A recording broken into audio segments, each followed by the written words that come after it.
I called this meeting of the Scarborough Planning Board Tuesday, February 22nd, 2022. 2/22/22 is the date. Please rise for the Pledge of Allegiance. I pledge allegiance to the flag of the United States of America and to the republic for which it stands, one nation, indivisible, with liberty and justice for all.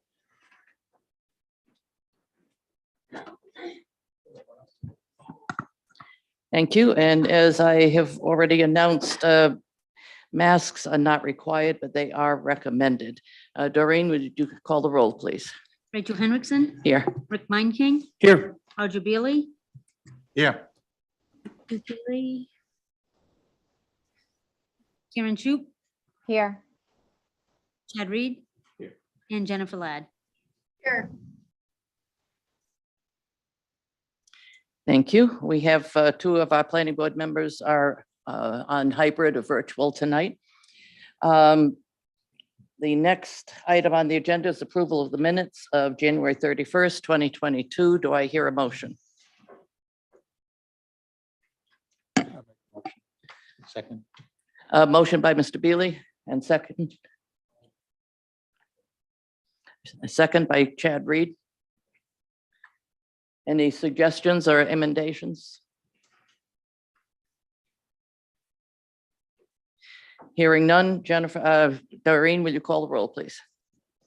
Rachel Henriksen, Yes. Rick Meinking, Yes. Audra Beely, Yes. Karen Shoup, Yes.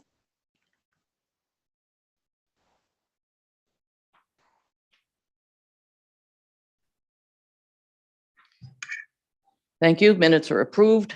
Item number 5, Dunstan Properties LLC requests a condition compliance review of a condition number 5 of the 5th Amendment Dunstan subdivision plan dated January 30th, 2017. The site is located at the intersection of Route 1 and Stuart Drive. Eric. Thank you. So Dunstan Properties is requesting a condition compliance review that stems from a January 2017 planning board approval. That was for the 5th amended subdivision plan of, 5th amended Dunstan subdivision plan. And as part of that approval, one of the conditions was that prior to the start of construction of several buildings, including Building G, for which the planning board will be reviewing later tonight, the applicant would need to make the necessary offsite improvements on Route 1, including the proposed left turn lane, which would provide access to Stuart Drive. And the final design of that left turn lane needed to be reviewed and approved by the planning board prior to it being finalized by Maine DOT. And now that the applicant wants to construct Building G, the board now must approve the final design of the left turn lane. Staff's comments are minimal and the final design should be confirmed with Maine DOT. We have prepared a draft motion for the board's consideration with these items in mind. And with that, I'll turn it back to you, Madam Chair. Thank you. And for the applicant.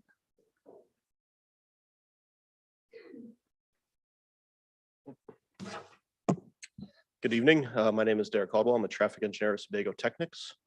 Is it possible to pull up the plan that was in the packet?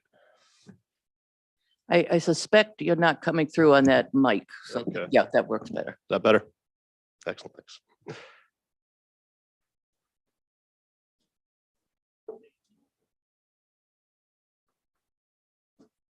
Sorry.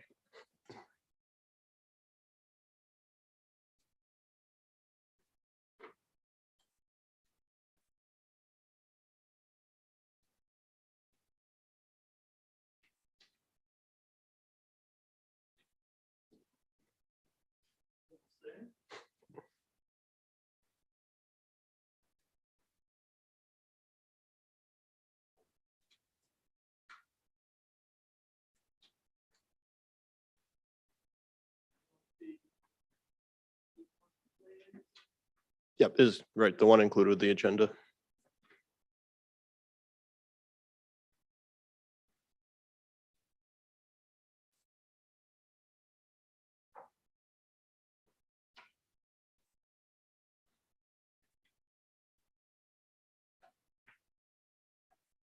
There we go. Perfect. All right. Yep. So as Eric said, we're before you tonight with a preliminary design plan for a new left turn lane to serve the Dunstan Village development. We are currently undergoing pursuing a Maine DOT traffic movement permit from the state in coordination with the town. So this left turn lane is going to be one of the conditions of that permit that must be built prior to occupancy of the remaining portions of Dunstan Village. So this is a new left turn lane on the northbound approach of Route 1 at Stuart Drive. You can see on the plan that it'd be widening out the side of Route 1 actually opposite from the site to fit in that new left turn lane with the appropriate tapers and such. So it's a fairly straightforward design. Like I mentioned, we'd be going further review with the town and Maine DOT to move to final design and get the construction documents ready.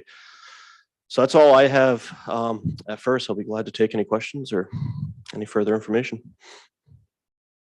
Thank you. This item is subject to public comment period. Is there anyone either online or in the audience that has a comment? For all of the rest of these where there is a comment allowed, please limit your comments to 3 minutes. And when you go up to the podium, please state your name and address. Is there anyone online? No one in the audience? Public comment is closed. Let's turn to the board. I'm going to throw this open for comments or observations to the whole board. Roger? Sure. I guess this is a question for Angela. Is this proposal consistent with the Route 1 corridor plan that's been drafted and everything? Yeah, this segment, actually, Derek is one of the people that was part of the stakeholder piece of that too. So looking at this corridor and how it incorporated into, I would say, the Dunstan Crossing subdivision. So there were multiple alternative designs for this segment, and this was always known that this left turn lane would have to be constructed in here to accommodate this subdivision. So I would say yes. Okay. The only other question I would have is regarding the comments by traffic peer reviewer on the transition areas. And you want to have stamped asphalt versus concrete. Yeah. DOT will require. Yes. So we are in agreement with the comments switching to the concrete, and I don't foresee that DOT will change it back to the stamped asphalt. So it'll likely end up being the concrete. And the other comments by the peer reviewer, you have any problems with those?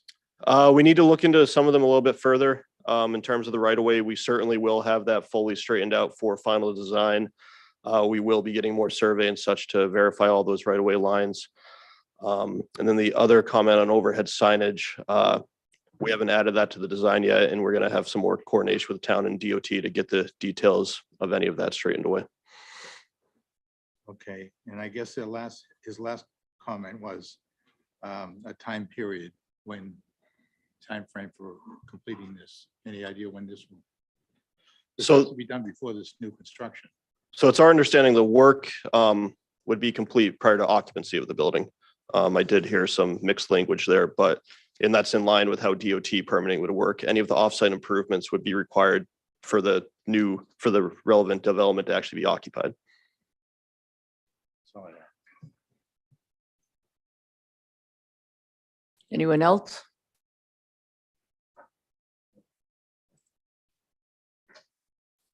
All right, given that, I have a draft motion. Oh, Rachel, I think Jen has hers. I'm sorry, Jen. That's okay. I just had questions. Can you hear me okay? Yes. Yes, okay. I just had questions about the right of way too, and I know it was brought up in the memo, and understand there will be a lot of other people looking at this before it's actually finalized. But having any sort of pinch point like that, whether it be, for future sidewalks or signal equipment or a driveway in that location in the future, none of these things we know for sure.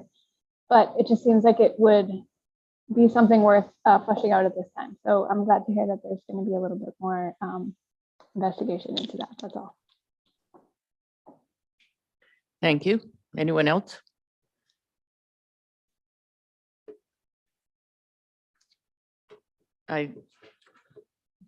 Would you mind if I, Would if you I, like to? I'd like address to this correct, again? sorry, Okay. Elliot Chamberlain, I'm owner of the project. I just want to correct one thing that Derek has said, and Angela can speak to this also. He had mentioned that the construction of the left turn lane would need to be done before occupancy of this building, and that's incorrect. The idea would be this plan would get approved through DOT. We would move forward with presenting construction drawings to the Department of Transportation. And because of how long they're taking on a lot of projects, we would post a letter of credit for the anticipated cost of this with the town of Scarborough. And at that point, we could move forward with not only residential construction, but commercial construction. Because we don't fully expect to probably build this until the spring or summer of 2023 because of how long DOT is taking to review construction projects. Right, I'm going to read the draft motion and hold on any second while you tell me if the draft motion comports with your understanding. Okay? I move to approve the design of proposed left turn lane on Route 1, providing access to Stuart Drive as depicted on the plan set prepared by Sebago Technics dated 1/24/22 with the following findings and conditions. Findings: Dunstan Properties LLC is requesting a condition compliance review of the Fifth Amendment Dunstan subdivision plan. The plan, including further development of the site, was conditioned on the board reviewing final designs of the off-site improvements. This included a left turn lane installation on Route 1 for access to Stuart Drive prior to finalization with Maine DOT. Conditions: Number 1, prior to the issuance of an occupancy permit for 5 Stuart Drive, the applicant shall obtain approval from Maine DOT for final designs of off-site improvements. 2, ensure concrete is used for construction of the Route 1 medians, consistent with other flush-mounted turn lanes in the Scarborough section of Route 1. Final plans and MDOT approval shall be reviewed and approved by the Planning Department. Yes, that I would agree with. All right, thank you. I've made a motion. Is there a second? I second it. Thank you. If there are no more questions, Doreen, please call the roll. I'm sorry, Roger. Yeah, on number 1, prior to issuance of occupancy permit for 5 Stuart Drive. I mean, if DOT doesn't approve this until sometime next year, does that mean So it's Roger, it's the final plans that we're having DOT sign off on, not the actual construction of the left turn lane. As Mr. Chamberlain spoke to, the actual construction is the piece that will hold the performance guarantee for, but we do need the final plans approved. And I believe those, while DOT is taking time, as Mr. Chamberlain stated, this is something that we've talked about actually with the applicant and has been discussed. And Oh, is okay. All right. the approach. Okay. All right, thank you. Doreen, please call the roll. Rachel Henriksen. Yes. Rick King. Yes. Roger Beely. Yes. Jennifer Ladd. Yes. Carrie. Yes. Thank you. It is passed.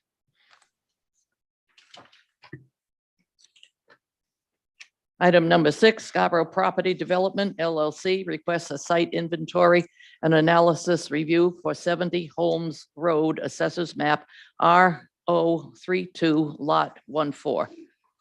Eric? Thank you. So Scarborough Property Development is requesting a site inventory and analysis review in accordance with the town's plan development requirements in the zoning ordinance. The project's located at 70 Holmes Road and would redevelop the former Beach Ridge Motor Speedway property. The site inventory and analysis is the first of 3 steps in the plan development process. The second and third of which are a master plan and formal site plan review, which are both subject to review by the planning board. This is the second time the project has come before the board, with the applicant providing information regarding environmental conditions on site, cremains of former racers and their families. Staff is comfortable with the level of detail, the inventory, and that further environmental information can be provided come master plan phase. And with that, I will turn it back to you, Madam Chair. Thank you. And for the developer. Thank you, Madam Chairman. Jim Fisher with Northeast Civil Solutions, and we're here this evening with the developers and the developer's attorney. And as Eric so pointedly indicated, this is our second time here. We were here back in November, the first time to present the site inventory and analysis, which will in turn lead to the master plan and then eventually to the site plan. The members of the board and a few members of the public had raised some issues.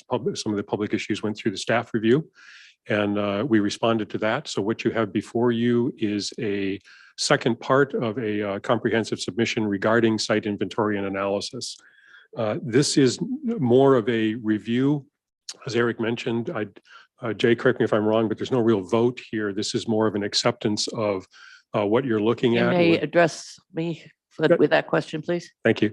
So I'm not sure that there's an actual vote this evening toward that end by the board. It's more of a review of what you have and a comprehensive determination of the completeness of the site inventory and analysis. The board again brought up some issues the last time that I believe we addressed completely in the information that you have before you. We're obviously going to be here back again in the coming months to do a master plan and then review the site for actual site plan review once an end user has actually been identified. In the interest of brevity, I'll just go ahead and open this up to any questions or comments that you have regarding what you have before you in your packets, which also includes quite a number of plans. Thank you. This is subject to public comment. Before that starts, I want to remind both the public and the board members that what we are really looking at is the site inventory and analysis. The applicant has supplied us with some conceptual plans for other elements of the site. That would come to us the next time for the master plan review. Is there anyone who cares to comes up and make a comment? Please walk up and address the board. It's public comments. I believe you are finished, correct? Pending any questions or comments of the board first, certainly. No, we'll hold those. Oh, I'll be back. Okay. And while someone comes up to the podium, I'll just mention for those online to use the raise your hand feature and we'll recognize them as well. I'll keep you posted, Madam Chair. And please remember 3 minutes, and I'm going to ask Eric to check for the 3 minutes and cite your name and residence or representation. Good evening. My name is Elliot Teal. I'm an attorney. I'm representing a group of individuals and families who have ashes buried on site. I've actually prepared a letter which I can leave for the board, but I'll briefly describe what's in the letter. I'm responding primarily to the letter of Attorney Shanae that was in the packet. Concerning the statute, the relevant main statute, so it's 13 MRS 1317A. The first point, and we're working on getting affidavits from people who can testify to this. So in most instances, the ashes were in fact buried on site. Several times, Mr. Andy Cusack was actually there at the time and as part of the memorial service. So getting to the statute, I think it's important to look at the entire statute altogether and instead of just that final section, because as we see it is essentially It concerns governance of burial sites. And earlier on, it talks about, cremains and remains that are buried and how they can be disposed of. But in turn, looking just at the final section, and the one line in particular about burial of human bodies, again, the language in the full statute would suggest that cremains would be included in that, because alternatively, based on how the developer would look at it, essentially, if you just had an area that only had cremains in an area, in this situation or in others, the whole statute would not apply, and because unless they're not buried or something. And so I think looking at, again, the whole statute and the intent, to say that ashes of the remains of people do not apply, it simply doesn't make sense. He refers to a Georgia, I think it's an Ohio statute or an Ohio case that concerned actually is a criminal matter that really is not relevant, because again, that concerned a criminal matter. I think it was, I believe, the crime of grave robbing. You can look at other states, and I've cited one from Georgia, Missouri, and Nevada, which all provide a definition of human remains, and they all include the language that cremated remains of a body are part of the definition of human remains. Ultimately, though, the interpretation of the statute is not for. You've got your 3 minutes, but I'll give you 30 seconds more, okay? Yeah, the interpretation of the statute is not for the planning board, but that'll be, I guess, for another mind. And so, yeah, and so if I can leave the letter, I'm not sure how the best to distribute that. I've got multiple copies, and that's all I have to say. You may give the letter to Doreen, and she'll take care of distributing them. Thank you. Thank you.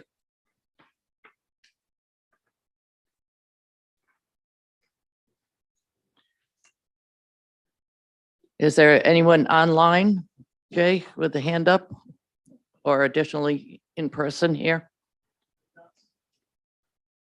I'm not seeing anyone online with their hand up at the moment. Yes, please.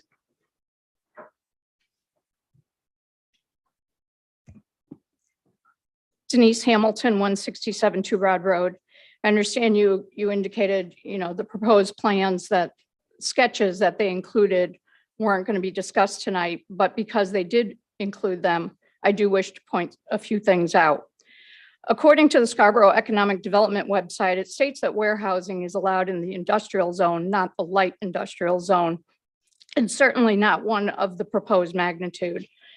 Not to mention, I don't feel their plan would protect the Two Rod Road owners with a substantial buffer. Written on the plan indicates a 100-foot buffer, but according to our design software, the buffer indicated is only 50 feet. However, there's no amount of buffer that will protect us from the noise of trucks coming and going, idling, air and engine brakes, refrigeration units, backup alarms, and the pollution from diesel gas 24/7, 365 days. Not to mention Holmes Road in that area and all of Two Rod Road are posted. I'd like to remind the board what the Good Neighbor Ordinance purpose states, and I quote, "The Scarborough Town Council recognizes certain basic standards that allow residents to enjoy their homes and property, preserve peace and quiet in our neighborhoods, help maintain property values, and prevent disputes among neighbors. The purpose of this ordinance is to promote these standards and allow for enforcement of violations," end quote. This area of Scarborough is predominantly residential area with many more houses than any light commercial businesses, and certainly no businesses that are 300,000 to 700,000 square feet. This far exceeds any Walmart Supercenter, Costco, Sam's Club by 3.5 to 5 times. You could fit over 12 football fields in their 700,000 square foot sketch, 4 to 5 in each of their 2-building plan. This doesn't affect any of you in your homes since you're not one of our neighbors, but it greatly affects us. There currently are wells and septic systems on the property, and my understanding is commercial buildings over 7,500 square feet would require sprinkler systems. A building that is almost 100 times that size on well water would have a grave effect on all of us on Two Rod Road should there be a fire.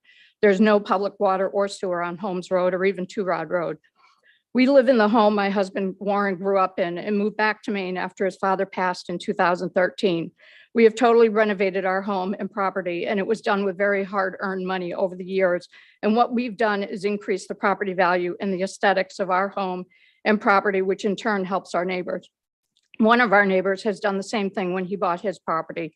Putting any type of commercial building will hurt what we all have worked our entire lives for and should not be allowed in this area of town, and goes against the Good Neighbor Ordinance, as it will not maintain or even improve property values.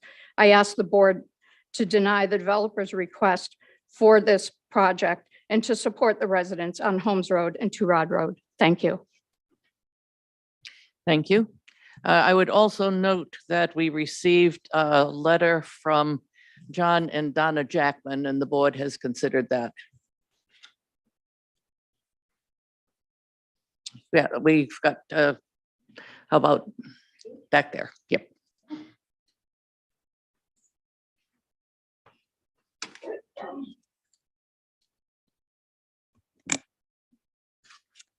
Hi, my name is Tina Rule. I live at 13 Joseph Drive in Gorham, Maine. Can you hear me okay? Just a little closer. How's this? Is this Yeah, better? as soon as you hear a little bit of an echo, you know you're speaking into it. Okay. Tina Rule, I live in Gorham at 13 Joseph Drive. First, I'm a Maine native. I grew up in Biddeford and have lived most of my life in this area. The exception being in one winter in Florida and almost 6 years in Colorado between 1981 to 86. So in my lifetime, I've seen much change in terms of growth, especially in the last dozen years. Growth moved a lot slower and the size of commercial enterprises seems smaller than what is happening today in this area. Therefore, less impactful to communities and neighborhoods. This is no longer the case. Development and growth that follows seems to be on steroids, especially here in this town. We all know that there are more cars on the roads. When I visit my regular places to shop in Scarborough, I time my shopping so that I'm leaving Scarborough by about 2 p.m. Yes, the traffic is that bad. Going home to Gorham, I would rather not sit in a line of slow-moving cars. Talk to anyone traveling on the connector roads, routes 114, 25, 22, 202, etc.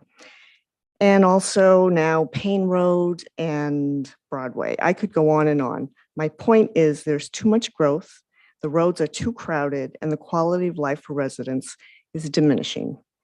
This brings me to Beach Ridge Motor Speedway and the possibility of a massive warehouse that could replace the track. The scale of this enterprise is too large, too disruptive, and too damaging to the neighborhood. Holmes Road is also now highly traveled. And the people that live on this road, especially the longtime residents, are upset with the increase of cars and the growing negative impact on their lives.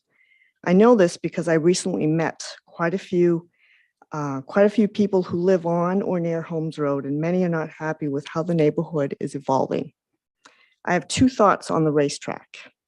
Keep it as a racetrack, or prevent the destruction of perfectly good infrastructure and use this property in a civic-minded capacity that would serve Scarborough and neighboring towns and communities.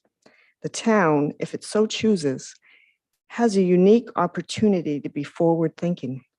It would be foolish to tear down the grandstands at this track, to demolish existing buildings, and let us not forget the huge amount of parking that just exists for use. The track with the existing infrastructure with upgrades could be used for, and now this is where I've bulleted my thoughts. Vintage car shows, truck shows, flea markets, farmers markets, food trucks, agricultural fairs, wedding events, art craft, holiday sales, school events of all types, which would include graduations, prom under the stars, dance, drama, musical events, track and field and other sports, science and technology competitions. Oh, I'm almost done. 30 seconds, etc. Poetry, writing, upgrades to infrastructure could also include campsites. The town of Scarborough could partner with other communities. So I'm seeing maybe of a kind of a creative cooperative arrangement. I'm asking all of you to think outside the box. Try something that's not always about development and growth.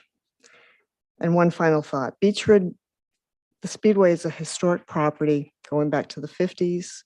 Many people are emotionally connected to the track, and the sense of pride is deep. Whether you were a racer, crew member, employer, or spectator, Beech Ridge was and is still a part of many of you. This track should remain intact with improvements to the use for the use of the community. To tear it down only to put a giant warehouse in its place is both heartless and short-sighted. Thank you. Thank you. Is there anyone else?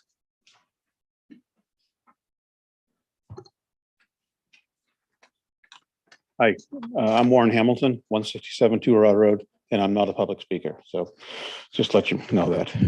Our property abuts the pit area of Beech Ridge Motor Speedway, and my grandfather, James McConnell, built the track back in 1949.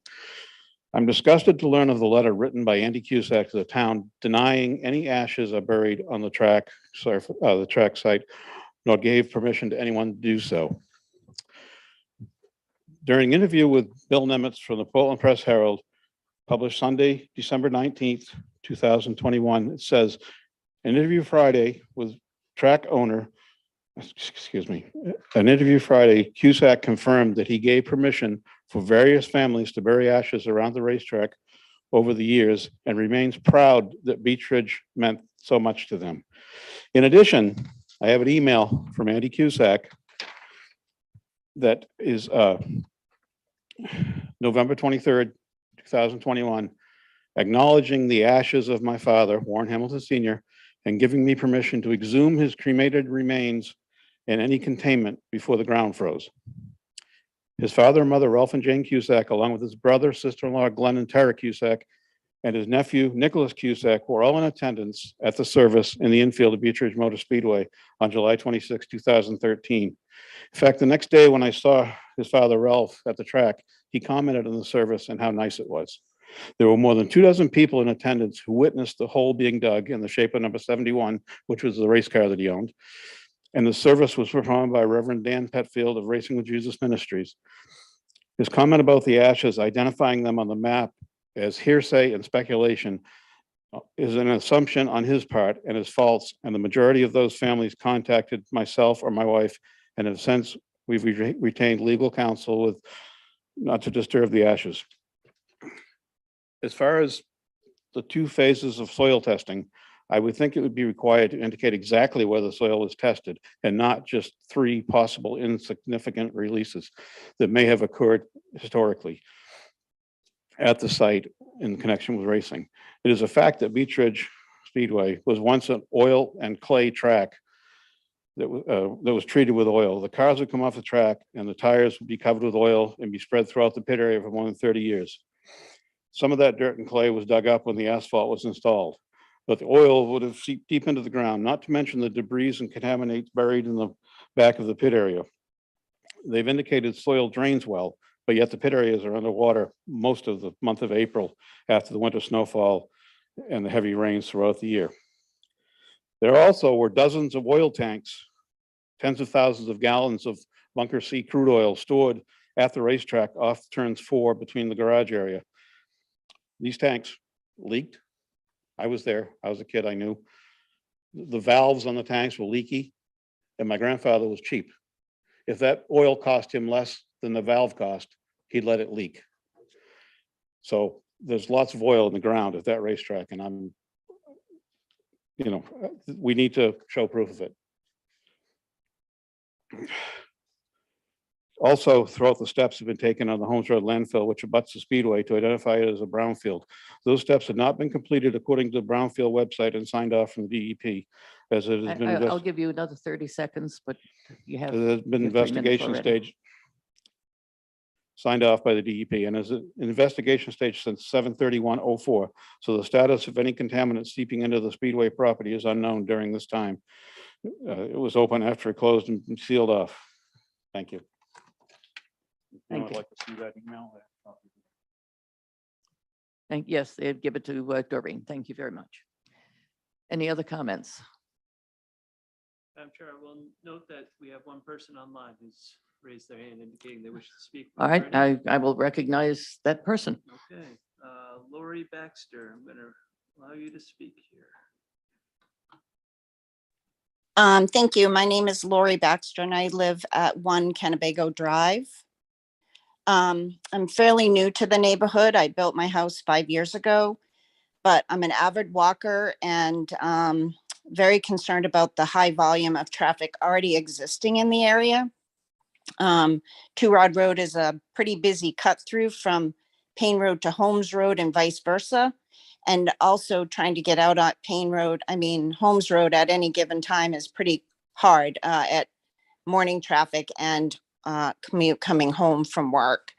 Very concerned about the increase in traffic that will be involved in all of this project. And also curious about the abutting parking lots, both across the street on Holmes Road and also on the opposite side of Beech Ridge on Two Rod Road, and what potentially could loom in those areas as well. And those are my concerns, and I support the other people from the area that have spoken. Thank you. Thank you. Do we have anyone else?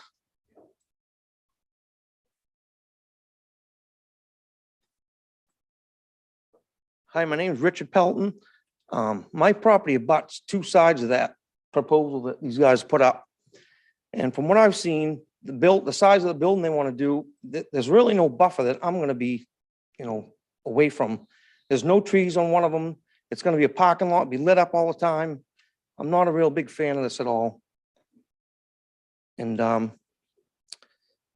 yeah, I'm with Warren and all them, whatever. I'm not for it at all. Thanks. Thank you. I will point out that should this continue forward through all of the phases, some of those elements that you talked about in terms of your concerns are dealt with at the time that they come up, and there are some very strict rules that Scarborough does have around buffering and lights. Also, the same field of property. If you'd like to go, you still have a minute or so. Whatever you say has to really be on the Zoom. Okay, yeah, I've been there for 28 years and same deal. I built a new house on it. Probably 5 years ago, we got into it. And with them guys, the value of the property, going down is a big concern too. Thank you. Anyone else? Yes. Madam Chair, I will point out someone else has raised their hand when you get a turn to it. Arlene Higgins, 119 Holmes Road. I'm also concerned about the traffic. It's steadily increased. It's going to increase more. And with this new project, it's not good for the area. All I can say is traffic, traffic, traffic. It's too much. Thank you. Thank you. And the person online, Jay. Yes. Give permissions to speak.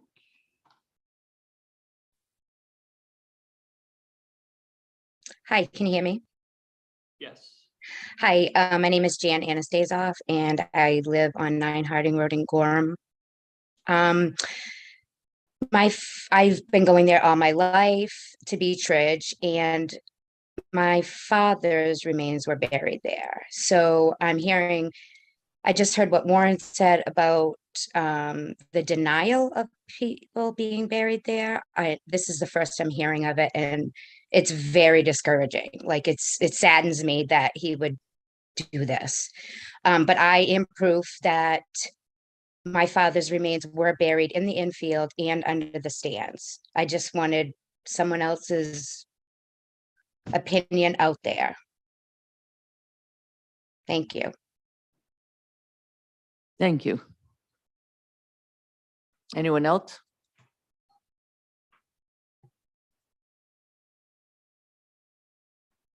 All right, in Seeing any online? that case, public comment period is closed, and I'm going to turn this to the board for them to ask questions. So yes, you may stand back up there again. Just again, a reminder that what we are concerned with today is the site inventory and analysis, not the building, not the traffic, not the buffering. We also have, in addition to the legal opinion from Teal Law Office and Attorney Shanae, the town attorney also has issued an opinion that should be available. It should have been up online, was it? I don't believe that was posted online. That comment came in, that review letter came in Friday afternoon. All right, there was one Friday afternoon. If the attorney wants it, if you could work with Jay and get a copy of that so that you have a chance to review it. And again, we are not dealing with, at this meeting, we are not dealing with the warehouse, with the size of the warehouse. This is taking a look at the site itself, not at this point what would go on that site. So saying that, I'm going to ask the board if they have questions. I would be willing to bet somebody does. All right, thank you, Ms. Rick DePerry. I only have a few questions, but so a couple of things. And I know we're just doing the inventory right now, so a lot of my questions, I'm sure, will be answered as we progress forward. But looking at the layout, do you anticipate, just with the information that I have, do you anticipate any wetland, based on the proposed placement? You don't have to have exact numbers, or I'm just Sure. seeing wetlands on here. And it doesn't look like you're into them at all. So I'm just curious if that's a concern at all. Wetlands are not a particular concern. There are some natural wetlands at the far end of at the back end of the property, in that 15 acres or so that comprises the lower portion. We don't have any intention of going there, no matter what the situation is. Again, as the chairman pointed out, this is a site inventory and analysis, and we don't have an end user actually identified. But the answer to your question is no, we don't expect any impact of natural wetlands. Okay. There are some man-made wetlands that were created there for drainage swales, for drainage ditches. Man-made wetlands are a totally different animal, Yeah. and they can legally be impacted without issue. Okay. And then I guess at this juncture, I only have one other question. I'm not sure if it's the right time, so I'm going to address it to Angela. Based on the normally soil tests aren't a huge concern with a lot of the sites in Scarborough, since Scarborough is fairly pristine from some respects. But in this particular instance, when do we look at soil tests, and what are the ramifications of a soil test that is less than ideal?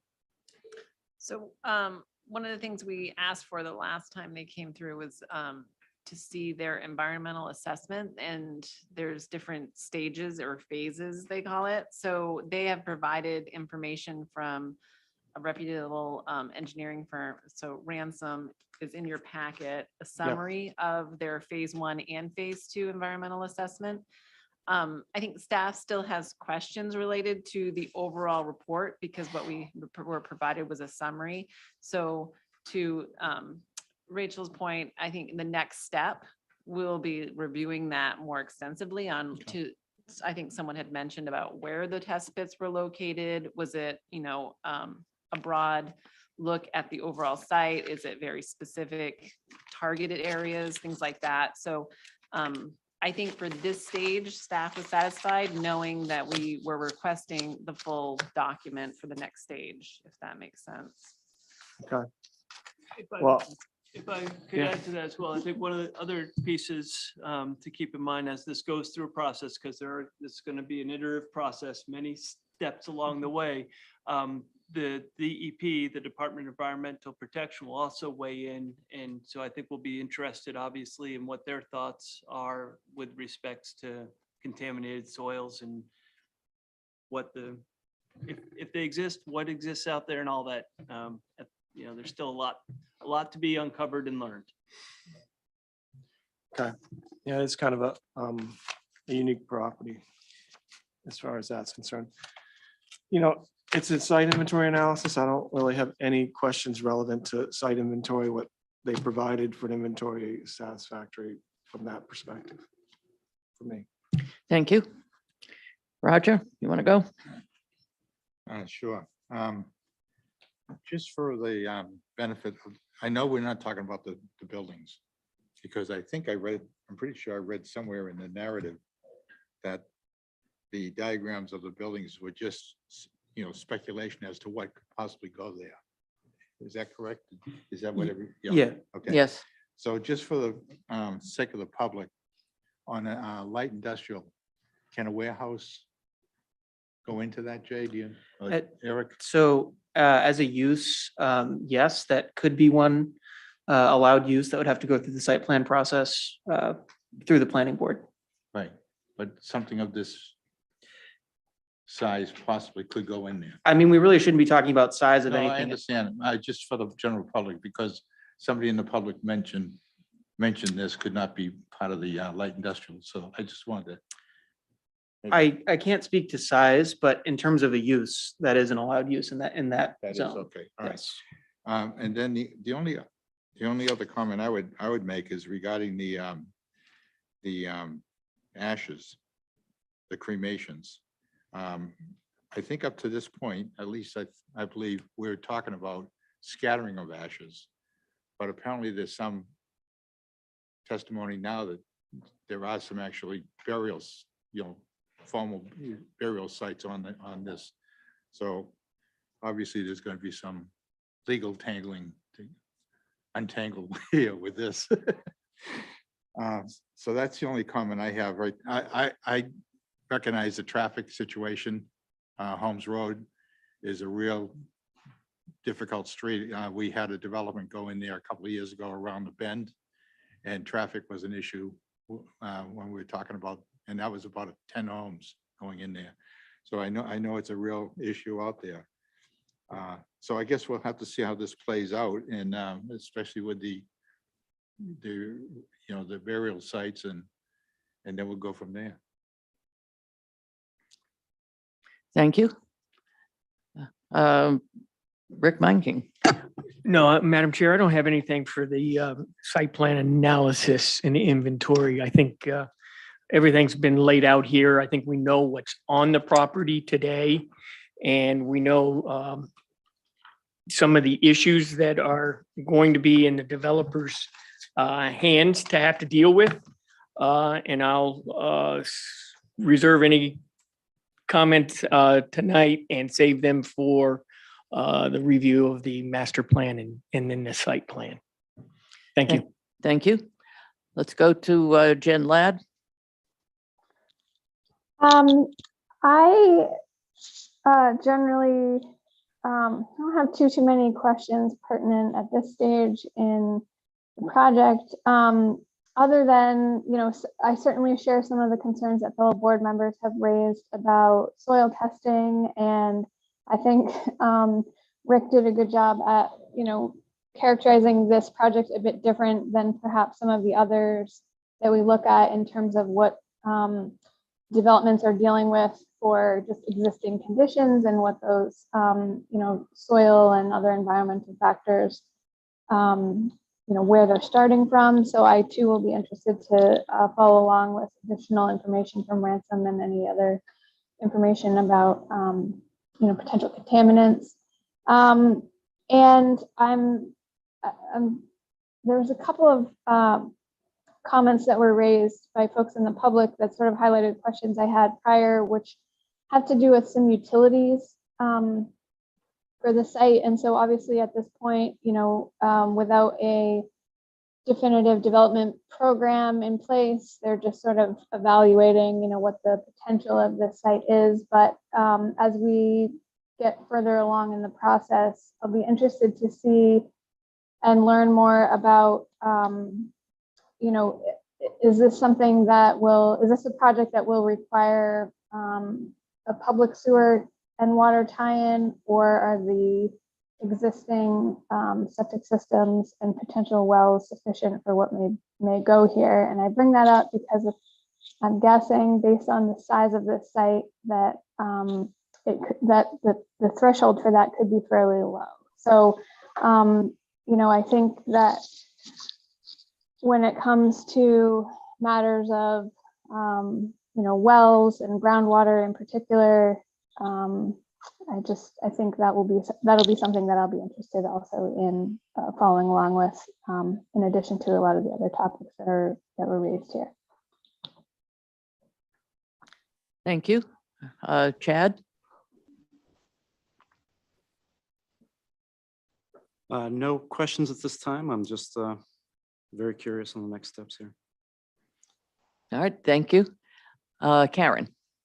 Yeah, just to touch on kind of what Jen was saying, I'm actually just curious because I'm new to this process. At what point do you actually address some of the concerns about possible water supply issues? Because I know there's been dry wells back there, and even no matter what they're proposing, any sort of light commercial, I would imagine, would require a substantial amount of water. I don't know if that's something maybe you could explain to me. And then also, I just wanted to note for the public that, we hear everyone talking about the cremations and the remains and stuff. And I just wanted to note that the memo that we received from the town attorney actually said that you need a permit to be able to actually even be able to do that stuff. So my understanding interpretation is, to be able to protect those things, Beech Ridge would have had to have a permit to be doing those things. But water supply, I think, was just one of the things I heard residents speak generally. And I'm curious, maybe we could just quickly talk about when those issues are addressed in this process. Yeah, Karen, I can probably speak to that quickly, and Jim, please feel free to jump in if I miss anything. But I think the utilities aspect of this project would be addressed likely come master plan phase to more closely determine whether the facilities need to be upgraded or converted to public sewer and water. I believe that's what we've talked about, Jim. Yes. Yep. So when public is not a possibility at all, I guess we know that that's not something that'll be discussed. If you mean public sewers? It's public sewer and water, that doesn't go out there, correct? If the developer would like to pay a lot of money to bring it out there, they certainly could. Yep. Okay. But otherwise, no, it is at this point not contemplated out on that side of 95, I believe. So a couple of pieces of information I could add. So during the master I'm not plan sure. stage, that is, as what Eric pointed out, we do at that point start to get an understanding of infrastructure. But I think it's also important to note that actually in the light industrial zoning district, there is a threshold requirement for requiring sewer connection. And so that we'll need to really understand. That's when it becomes important to understand what type of development pattern we're talking about, what size building, what type of uses, so we can understand if those thresholds are triggered. So those are certainly elements that get looked at, and then we'll also have an understanding of how they propose at master plan to bring water to the site, but at site plan is when we'll drill down to the very specifics of if they're saying wells, well, then we'll need evidence that demonstrates that it can be met. So as I said, this is sort of an iterative process, and through each phase, we'll learn a little bit more information. It's really, this plan development process is intentionally slow and methodical so that these type of issues can be raised, understood, looked at, examined, and then talked about. I just want to note that this is good that folks are raising the questions so that we know what to look at, and the developer has a sense of what questions lie before them as well. Thank you, Jay. I've got, actually, I don't believe I have any more questions at this point, but I do have a couple of comments. One, in terms of traffic, if you folks want to take a look at the traffic movement permit that was granted to the Crossroads, and it was an agreement between the Crossroads, the town of Scarborough and MDOT. There are some proposals in there for improving traffic flow along Payne Road and Holmes Road. I don't, and we won't know how effective that improvement necessarily is until we see more about the amount of traffic that might be coming from this development. But there has been some steps undertaken by the town and MDOT to ease some of the traffic problems that there are out in that area. I would also note and thank the developer that they have been in contact with the Scarborough Historical Society to see what can be done in terms of a memorial or a plaque or some sort of recognition of the role that the track did play in Scarborough. So that is something that actually would end up coming to us as part of a site plan review. If they intend to put up a sign or a memorial, we would see that at that point. But that is something that they have followed through on. At this stage, again, given what our mission is, I am comfortable personally that the developer has met the criteria we asked of the developer at the last meeting. As an iterative process, what that means is this becomes the base and additional information is constantly put on top of it until the board makes its final decision. The developer will continually bring more information to us, the next in the form of a master plan, and then a site plan review. We may do a preliminary site plan review, a final site plan review. It's going to depend upon the complexity that we see. So I urge all of you to remain involved. You have questions. There will be other times to ask them. So if you have a question about buffering, I love to talk about buffering and landscape. Rick Duperi is an expert in lighting and full cutoff lighting and how to ensure that it does not leak over to the neighbors. So we have in our ordinances quite a few things that address the issues that you've raised. And I hope as a planning board, we will address those issues for you so that you can understand what is being offered by the developer, what is being proposed, and the role that the town will play in ensuring that what comes as part of this development meets all of the codes in the ordinances. Our role as a planning board is to enforce the ordinances of the town. We might wish that some of them were different, but we don't change the ordinances. We do enforce the ordinances and ensure that a developer meets all of them. And that is the role that we will be playing consistently. Please hold us to that. Come back as you have questions. And as this goes forward, saying that, I'm going to ask the board if they have any other questions. Any other comments? In that case, is the board comfortable that the applicant has met the criteria involved in a site inventory and analysis?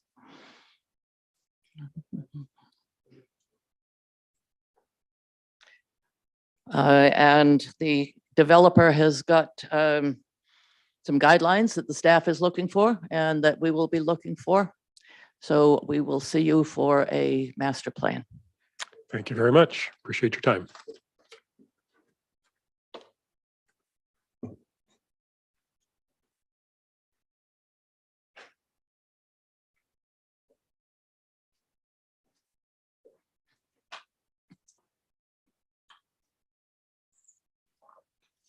Next item on the agenda, item number 7, Foley's Fitness LLC requests a site plan amendment for a proposed parking expansion at 33 Higas Parkway, assessors map R50, lot 34E.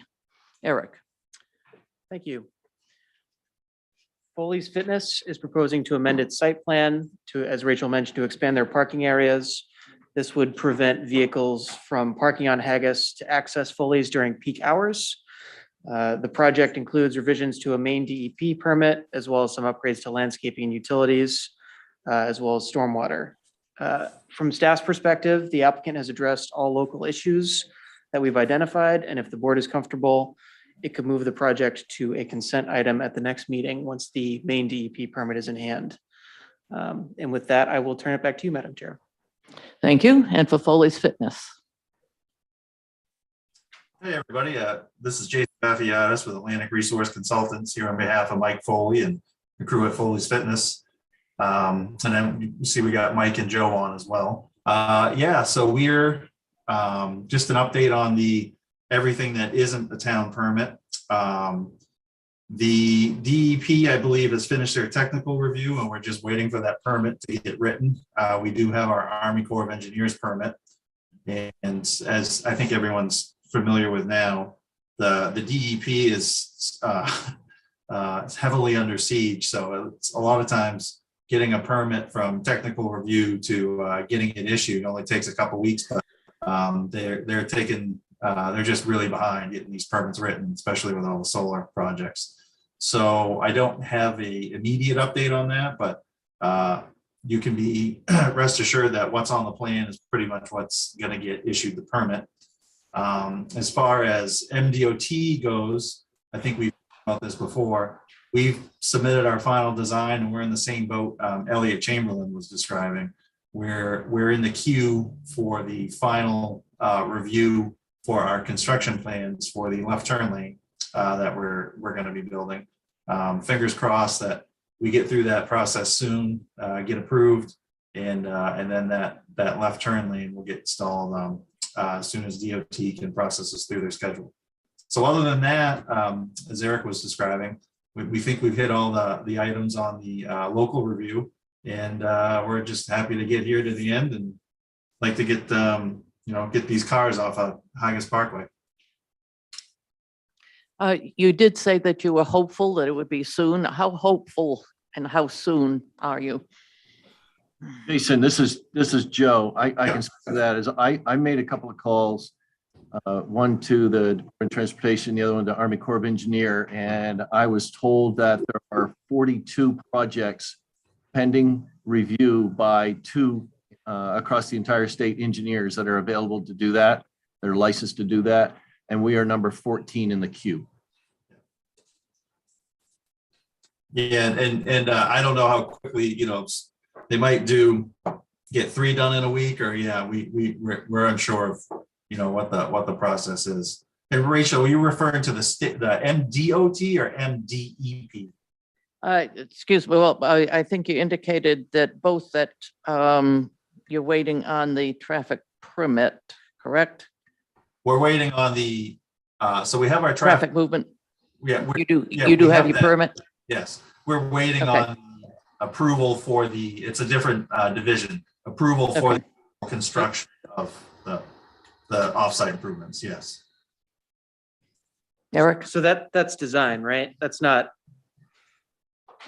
Yes, it's fully designed. We're just waiting for them to say, yep, this looks good, get it built. It's we've signed the developer agreement. I don't know if you want a crash course in this stuff. So after you get that's okay. Yeah, okay. So yeah, so we're one step away from going to construction. In the shortest of terms, they've crossed the thresholds we typically expect for DOT. It's DEP that we are still waiting on as a typical expectation of the board. All right, thank you. That's a really fast crash course. Thank you, Jay. For the board, questions?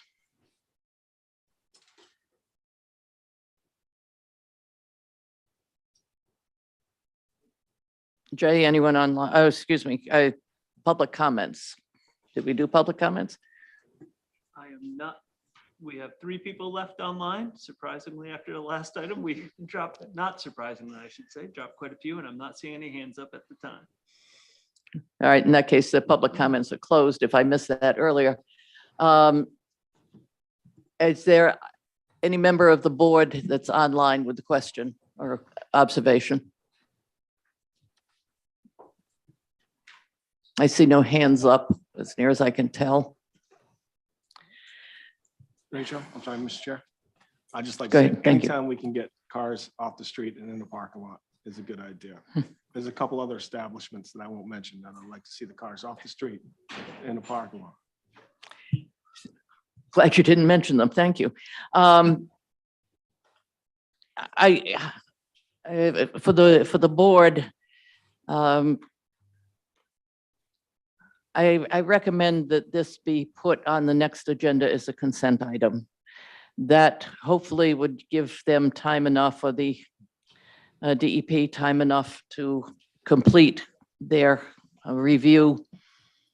And if they do not, at that point, we could condition,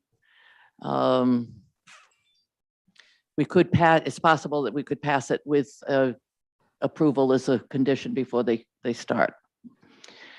I would, is that agreeable to folks? It goes on the next agenda as a consent item, giving them and DEP hopefully enough time to complete. I'm all right with that. I'm seeing nods. All right, so let us place this item on the next agenda as a consent item with the fervent hope that some of these folks up at the state can do more than 3 a week and instead can get to, 2 a day. And if I could just add one quick thing to that, I mean, I think it's important to understand that if this is a consent item, that doesn't necessarily mean it's automatically going to come back for the next meeting. If they get their, say they don't get their DEP permit before the March 14th meeting, this could potentially be a consent item at a future meeting if they choose not to come towards the board at the next meeting. So whenever, if this is moved to a consent item, then it's really up to the applicant whether or not they want to be on the agenda pending their DEP permit. But we hope it will be by March 14th. Yeah. So a consent item when the applicant comes forward. Does that do it?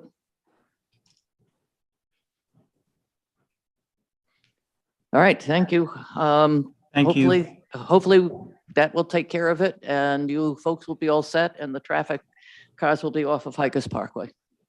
Sure. Thank you. Certainly. Item number 8, PGB Holdings is requesting a miscellaneous appeal advisory opinion on a project for Green Care Landscape Management, 92 Broad Turn Road, Assessors Map R045, Lot 3A. Eric. Thank you. So as Rachel mentioned, PGB Holdings is in front of the planning board with a miscellaneous appeal seeking an advisory opinion on a project that would allow the property to be operated as a landscape management company. The current use is a non-conforming use and the landscape company would be changing, not only changing, but likely expanding that non-conforming use.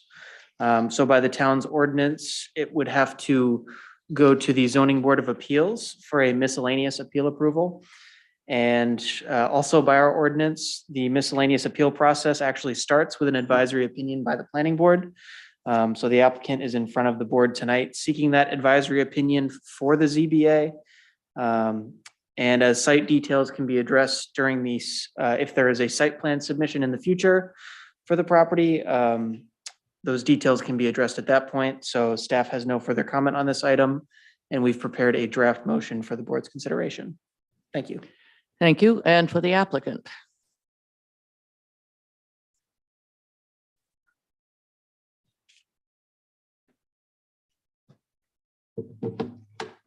Hi there. My name is Paul Beaver, and I am the owner of Green Care Landscape Management and PGB Holdings. Yeah, we are just looking for an advisory opinion on a non-conforming use on this property. We have a purchase and sale agreement on the property and are just looking to operate our landscaping company out of that site. We don't intend to expand anything. We'll be working within the same footprint of the existing buildings and parking structures. There is currently a non-conforming use for a food and beverage distribution company that's there. They will eventually move out and it will just be us. So, that's what we're looking to do. I am a Scarborough resident. I used to have my business in Scarborough. We had to move it to South Portland a few years ago. I have been looking to get back to Scarborough ever since and very excited to do so and hopeful that this process goes smoothly. Thank you. This is subject to a public comment. Is there any member of the public who would like to make a comment? I have not seen any online. And nobody in the back of the room is jumping up and wending their way all the way down front. This reminds me of when I was a teacher and the kids just tried to sit in the back of the room and be as unobtrusive as possible. I will resist asking you all to move up unless you start to misbehave. If there is no public comment period is over. And I will turn this to the board, but I'm going to ask Karen Shoup to go first. Karen was on the Zoning Board of Appeals. So I would like to hear what she has to say here. I already had my hand up. Oh, wonderful. I couldn't see that. So yeah, I'm actually familiar with the property. They came before the zoning board a couple years ago, the food production business. And I don't live on Broad Turn anymore, but I did for years. And I drive down there pretty frequently, 3 or 4 times a week. If you actually drive by the property, it's quite the eyesore.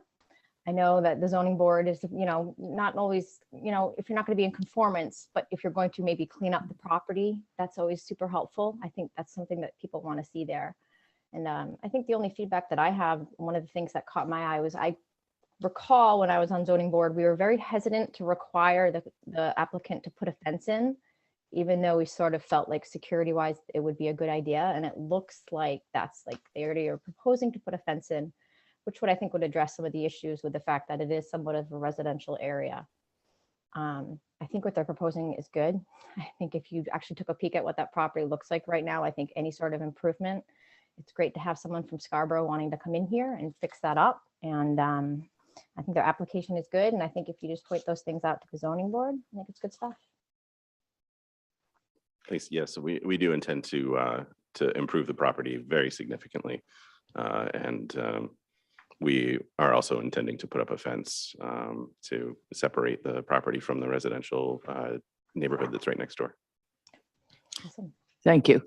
Any other member of the board have a comment, Roger? Yeah, I would echo Karen's comments. I took a ride down by there today. Yeah. And that could be a great advertising and marketing video for you guys, what it is now, what it could be. So it's great that a landscape company is going to be going in there.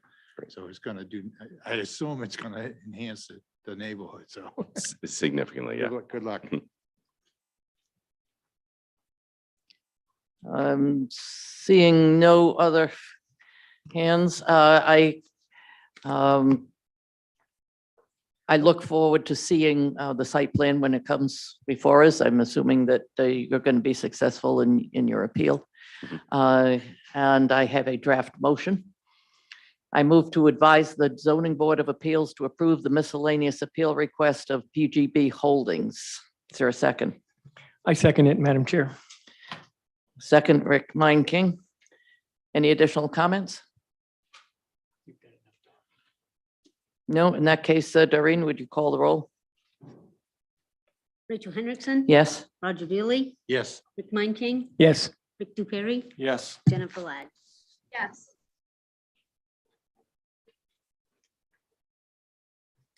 Thank you. Thank you. I hope we see you again. Item number 9, AR Building Company request a sketch plan review for 35 Mussey Road, assessors map RO38, lot 1. Thank you, Madam Chair. So AR Building Company is in front of the planning board with a sketch plan for a project that would include 10 multifamily buildings, a clubhouse, and associated parking This project would be located on a 57-acre parcel at the corner of Mussey and Gorham Roads, and Gorham Road is also identified as Route 114. The multifamily buildings would each have about 12 units for a total of 120 residential units. As this is a sketch level review, the board should ask questions and clarify on items that impact site layout. Staff has comments relating to the site access and traffic, a wetland delineation that was done, as well as some upland areas that are suitable for stormwater facilities. And with that, I will turn it back to the board. Thank you. And for the developer. Okay. Hello, my name is Jason Kambitsis. I'm the president of AR Development Company. And I just want to put it out there that minus Mrs. Davidson's third grade class, I did spend the vast majority of my educational career in the back of the classroom. So, this was nothing new to me. So we got Brandon here on at home running the slideshow. So just a background on AR Building Company. AR Building Company was formed in 1968. It's been owned by one person, a Richard Nurnberg. He has no partners, no investors. He owns the entire company. I work for him. Over the duration of our existence of the company, maybe we've sold 300 units. We currently have over 9,000 units in 10 states. We build, buy, and manage all the property, meaning we actually will find the property, entitle the property, build it with AR building staff. We have a construction office in Westerly, Rhode Island. We're going to open another one here in Maine. And then once the building is done, it is managed and owned by AR Building Company Incorporated. So we're totally vertically integrated. And unlike other companies, we don't build for other people. We don't build and sell. We build and hold. The idea is you get rich by getting old in real estate. And so if you never sell anything, then you're in a very lucky position. So that's kind of what we do. If you look at the map there, these are just projects we've done in New England, throughout Rhode Island, Connecticut. We've actually have other projects we're starting in Massachusetts. And then beyond Scarborough, we have a property that we just purchased in Auburn and another one we're working out in Brunswick, Maine. So we're making a point to come up here and make investments in the state. So Brandon, can you go to the next slide? This kind of gives you an understanding of what our projects look like. On the bottom left, you're going to see a project in North Kingstown, Rhode Island called Reynolds Farm. It's a 4-story elevated apartment building. We have brick. We use AZACs and vinyl on the project. Everybody has a balcony. We have large open space units and stainless steel and all that kind of stuff. I'll get to the next slide. Top right, Evergreen Apartments in Monroeville, PA. We just finished that. That was 92 units. On the bottom right, it's called 60 Mansfield Road in New London, Connecticut, 104 units. And actually the one on the left is a 225 unit development. You go to the next one, Brandon. Top left is in New London, Connecticut, called the Docks. And the rest of the pictures, you kind of get a feel of what our interiors look like. We have granite countertops, stainless steel appliances. Everybody has a washer and dryer in their unit. Everybody gets a balcony. And then on the top right, you kind of see the community room that's at the Docks. All of our projects have, if they can, they have a pool, but they have a fitness center, a community space, and on-site leasing. Next slide. This project here in the corner of Gorham and Mussey Road, we're looking at 10, 12 unit buildings. You can actually see the wetland delineation that is there. Yeah, there you go. I have an understanding. It has its frontage is right on the corner of Mussey and Gorham. When we originally looked at this, we were going to do 4-story buildings, and we looked at a larger kind of footprint. But we looked at this. This is a by right project from the zoning. And so, we felt that kind of fit into the scale of the community, and it fit into the scale of that actual piece of property. So that's what we're presenting here tonight is 10, 12 unit apartment buildings with a clubhouse. Brandon, can you go to the next slide? So here's kind of what the buildings will look like. This is a conceptual review of them, but these are 12 unit buildings. They could either have 2 bedrooms on both sides, 1 bedrooms on one, 2s on the other. But they kind of fit the flavor of what we're doing. They have almost a stately look in the community. They have a New England feel to them regarding the pitched roofs. We use a lot of trim on these. We want to make them look like they're going to feel like large houses. They're going to have that kind of scale to them. Brandy, can you go to the next slide? And that gives you just another perspective on how they look. There's a lot of relief in them, a lot of ins and outs on the building. So it, kind of breaks it up and they're not very static looking. We've seen a lot of other apartment buildings that kind of lose that facade and we like to make them architecturally interesting and fit within the scale of that site. Brandon, can you go to the next one?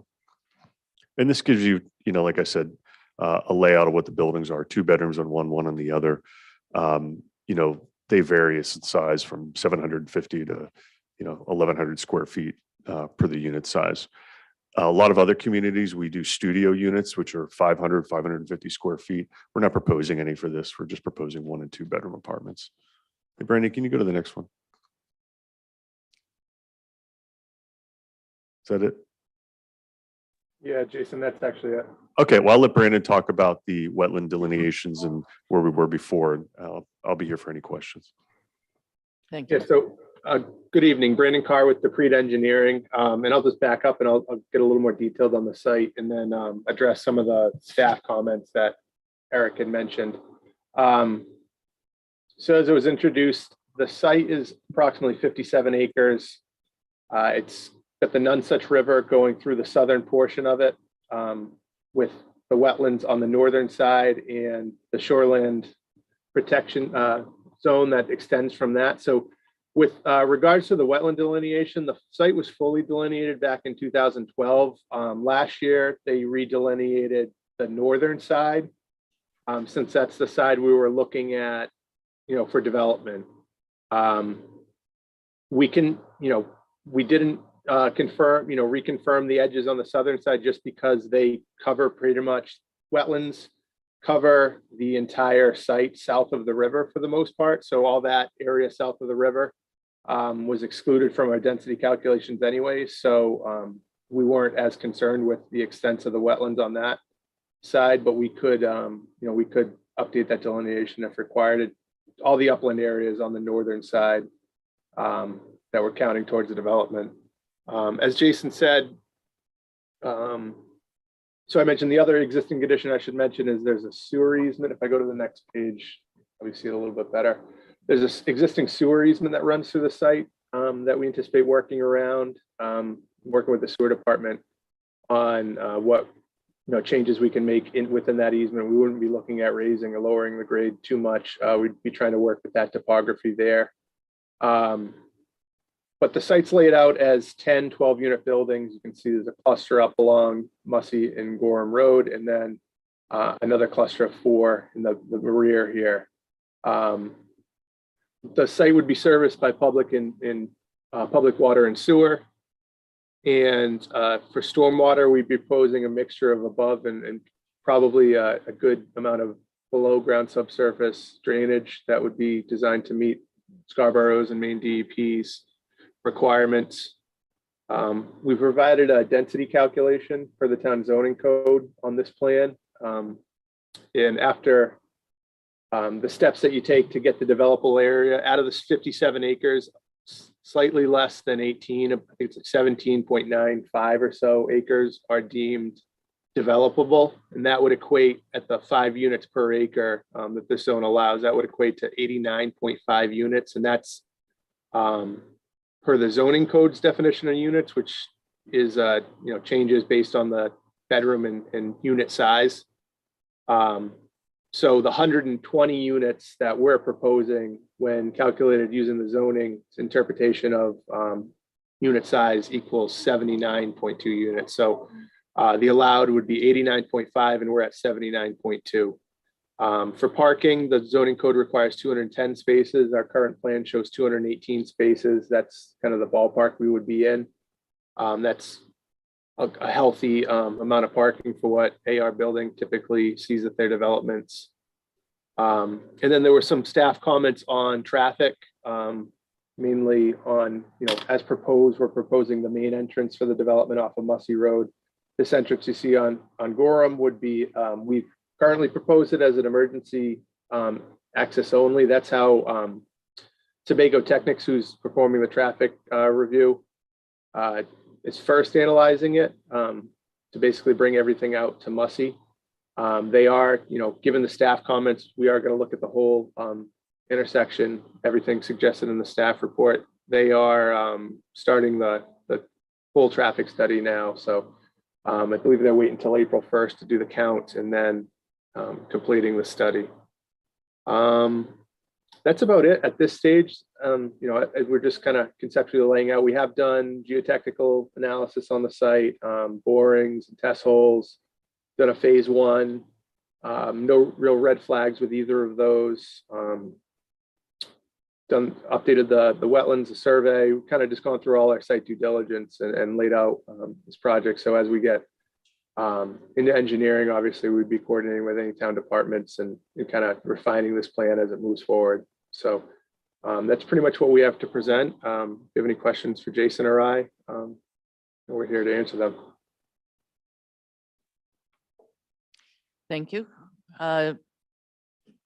Jason, have you finished your comments? I'm complete. Yes. Thank you. Okay. It is now open for public comment. Jay, do we have anybody online with a hand up? I do not see anyone with a hand up. Do we have anyone? We do still have 2 viewers Okay. from a previous application who are interested. All right. Anyone in the room? Sitting way in the back there. Mhm. We know who you are. All right, the public comment period is over. To the board, and please remember this is a sketch plan, so while we have taken a look, they've presented to us some of the proposed designs of what the buildings would look like. Unless there are some severe questions about them, we can handle the details at the next phase. So questions from the board? I have one question, Madam Chair. Go ahead, Mr. Perry. I'm not sure it's appropriate time, but it seems like it would be. I don't believe this, and this is an Angela question again. I don't believe this area is served by sewer.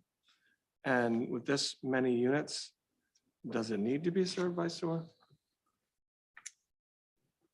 Well, I believe it is It is, yeah. served by sewer. The pump station is just below this site, actually. Okay, so there is sewer all the way up here? Yeah.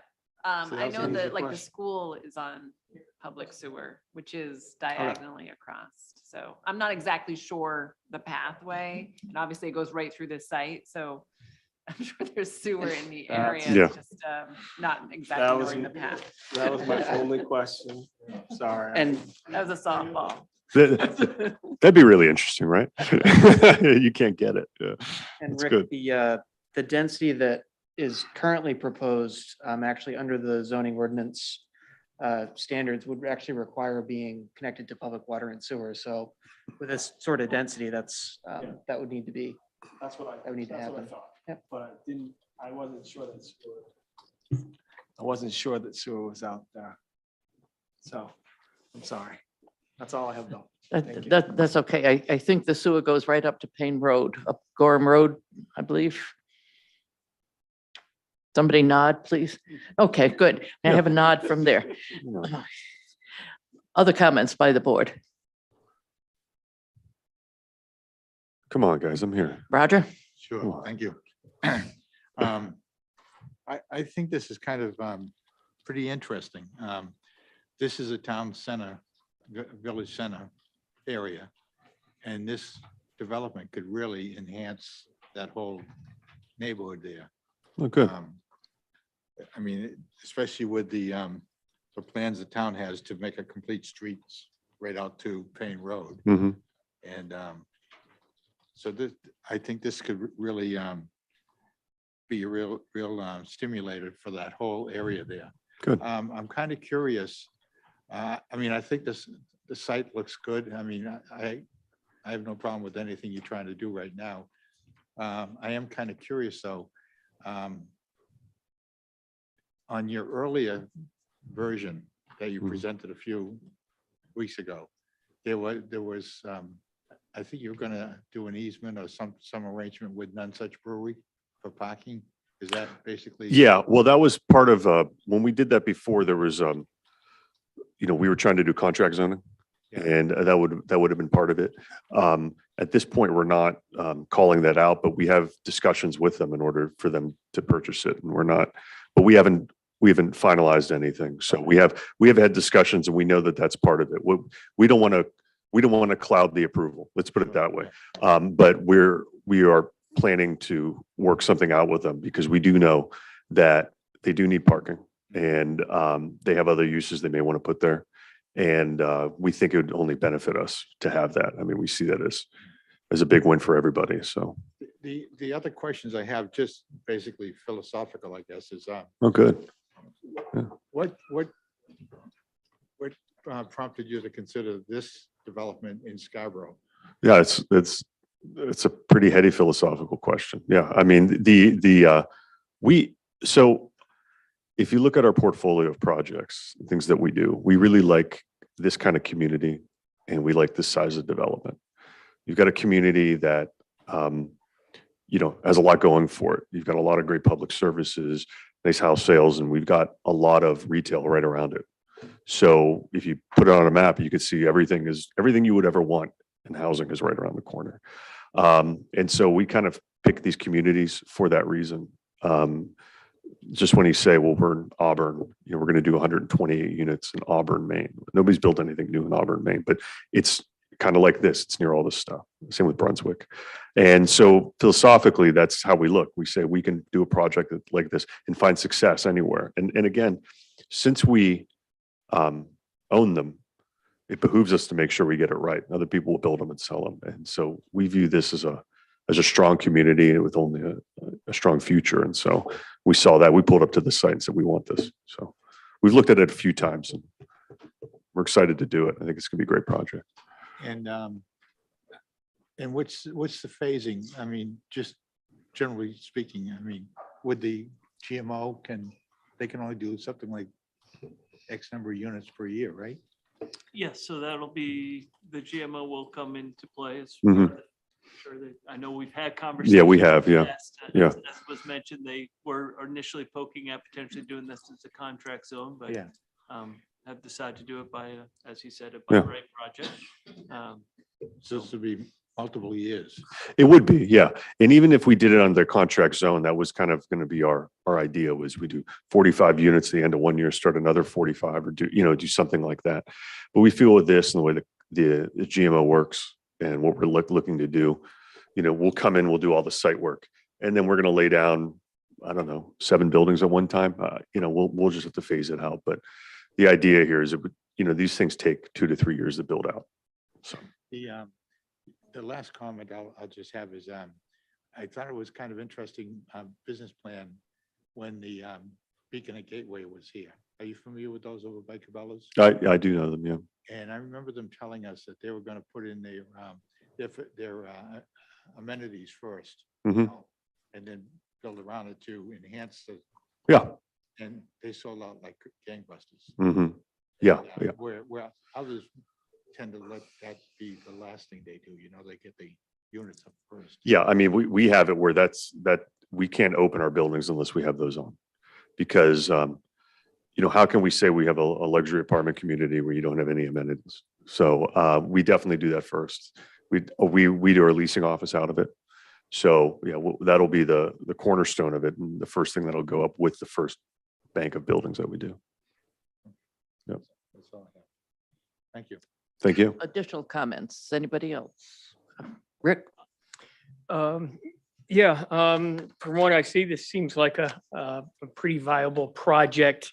Want to remind you that as we move forward in the steps, I don't know if you've read the comprehensive plan for Scarborough and our expectations on the built environment, but we're certainly trying to emulate best practices and sustainability within the built environment. So I would anticipate when you're coming back to us with site plans that we'll see some of the comprehensive plan incorporated into those design standards, as well as the state's ambition to continue with the electrification of our grid and going to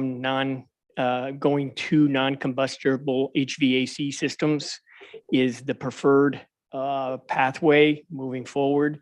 So I would ask that you take a look at the climate action plan that the state has put forth and approved by the governor, and make sure some of those design standards are incorporated into your facility. We'll look at that. I think the buildings look good, but they can be pretty bad looking if you have line sets hanging off the side and you've got all these heat pumps that aren't hidden, and they become unsightly. But those are the kind of things that I will be looking forward to seeing as you move forward. But good luck. It's a big project, and I do know it will be a phased in approach, like all of these other larger complexes that go up. And also the fact that we are only continuing with our electrification. We're also making available electric car chargers, and would like to see the developer consider those options as well, as that is where the future in transportation is leading. I can tell you on the chargers, on every new project we do, we have it set up so 40% of the parking spots can be enabled for electric cars.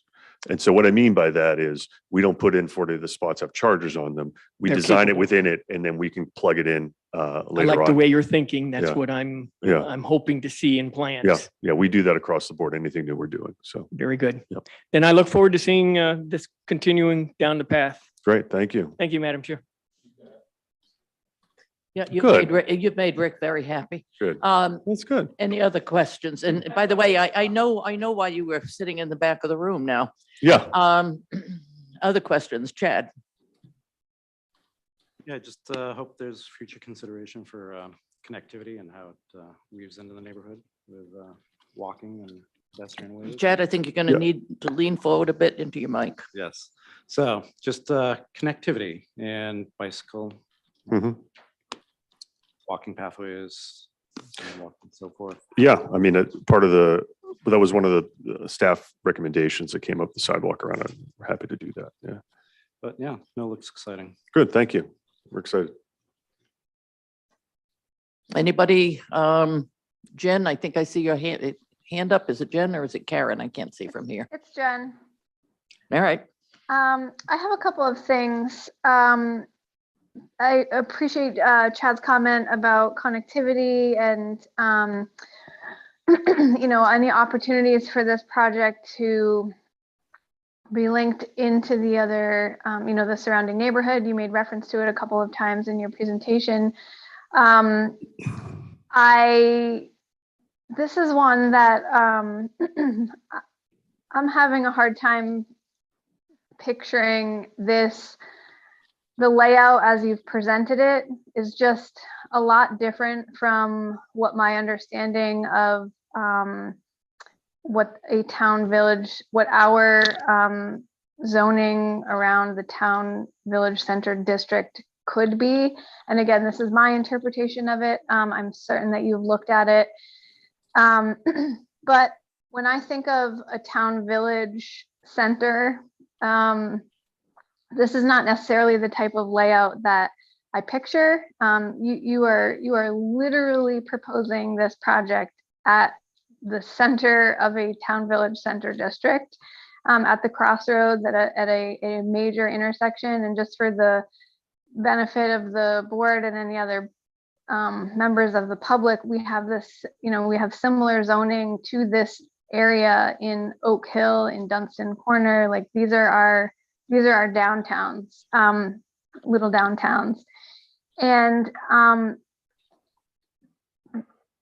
one of the things that I'm curious about, you touched a little bit on it in your presentation, particularly about the driveway that you're showing onto Gorham Road. And I'm pretty sure that you said that was originally envisioned as an emergency access only, but that perhaps due to some staff and peer review comments, maybe you're looking at that as more of a full access. I think that's, I appreciated that comment from, throughout our review process. And I think that not only that, but I think aligning that better with the signalized intersection at Spring Street makes a lot of sense. And even having both of those accesses be full access, because I think it's going to be better for your residents and for the general public to diffuse a little bit of this traffic more evenly. But back to the town village zoning and layout. I also sit on the town's transportation committee. And a while back, we met with some folks from None Such River Brewing as they were experiencing challenges around their own on-site parking constraints.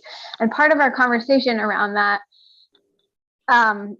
we spent a bit of time talking about what the future of this actual intersection, this area might look like. And things that we were coming up with were things like on-street sidewalks, the potential for on-street parking, the potential for front-facing buildings and development to kind of come in a little bit more towards this intersection to make it more of a village feel and to be a little bit more human scaled than it is now. And so you have, I think at a granular level, what you're proposing is great. And I can see the consistency between what you're showing us and what some of your other projects that have been successful in other areas are.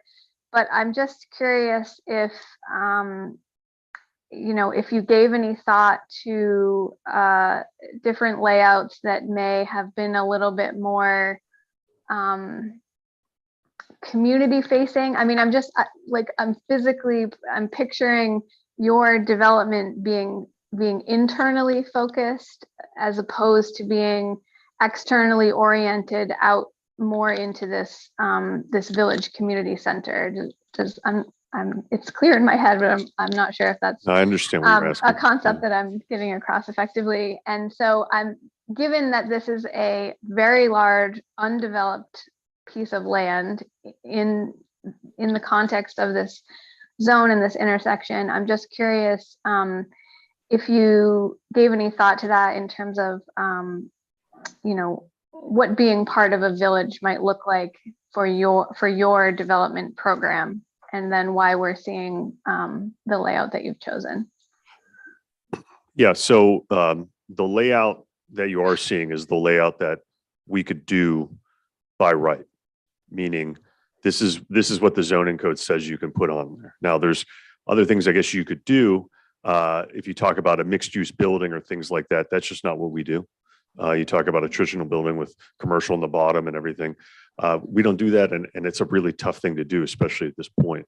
We originally talked about doing 4-story buildings and the scale, maybe you talk about a human scale that takes a little farther away from that.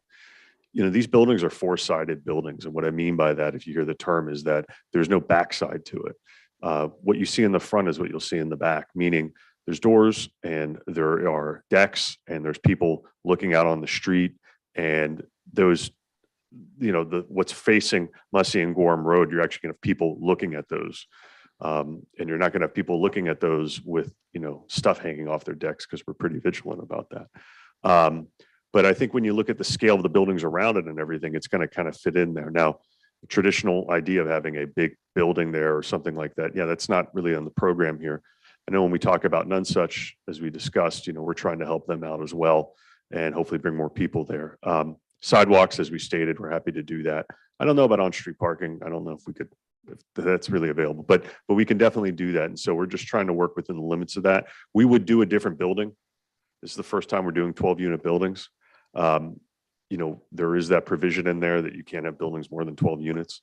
We would normally do a bigger building, or we would do something different, but that is what the zoning code allows. So with us, without going to a variance or contract zoning or changing that, this is what we could do. And this is a project that not only we could do within the zoning that we want to do.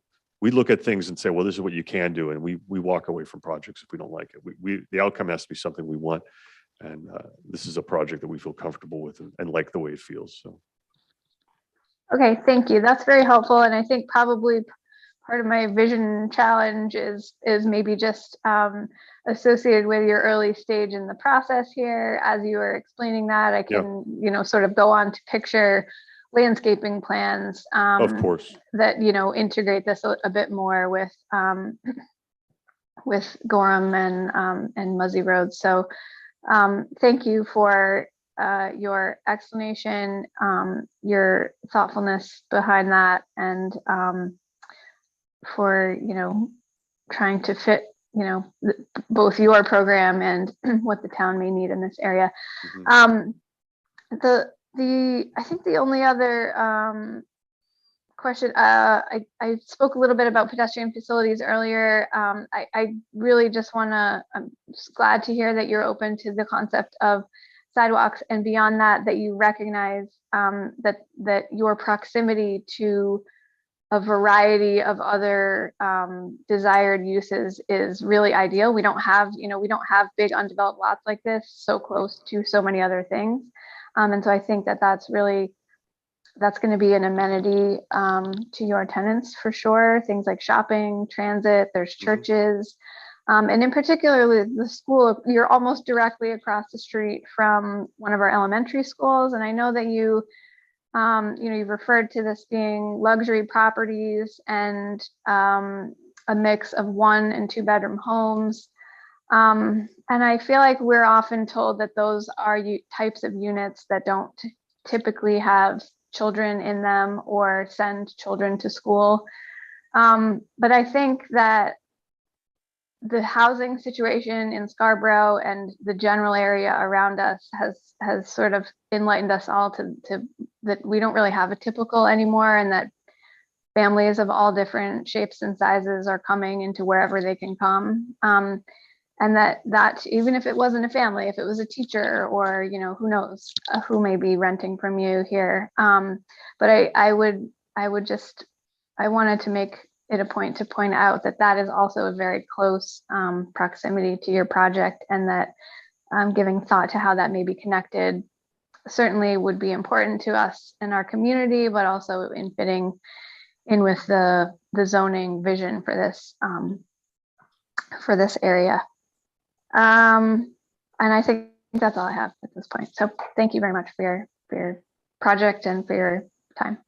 Thank you. Thank you. I'm going to echo what a lot of my colleagues have said. I think this holds a great deal of promise for the area, and it can, in some respects,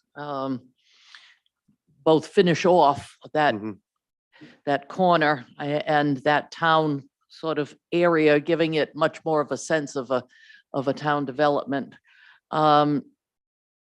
There are a couple of concerns that I have and things I would like you to take a look at.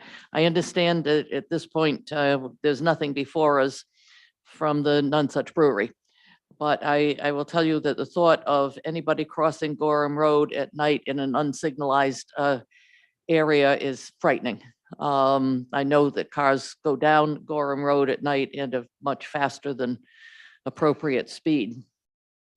And what I'm going to be looking for is really an attention paid to pedestrian safety.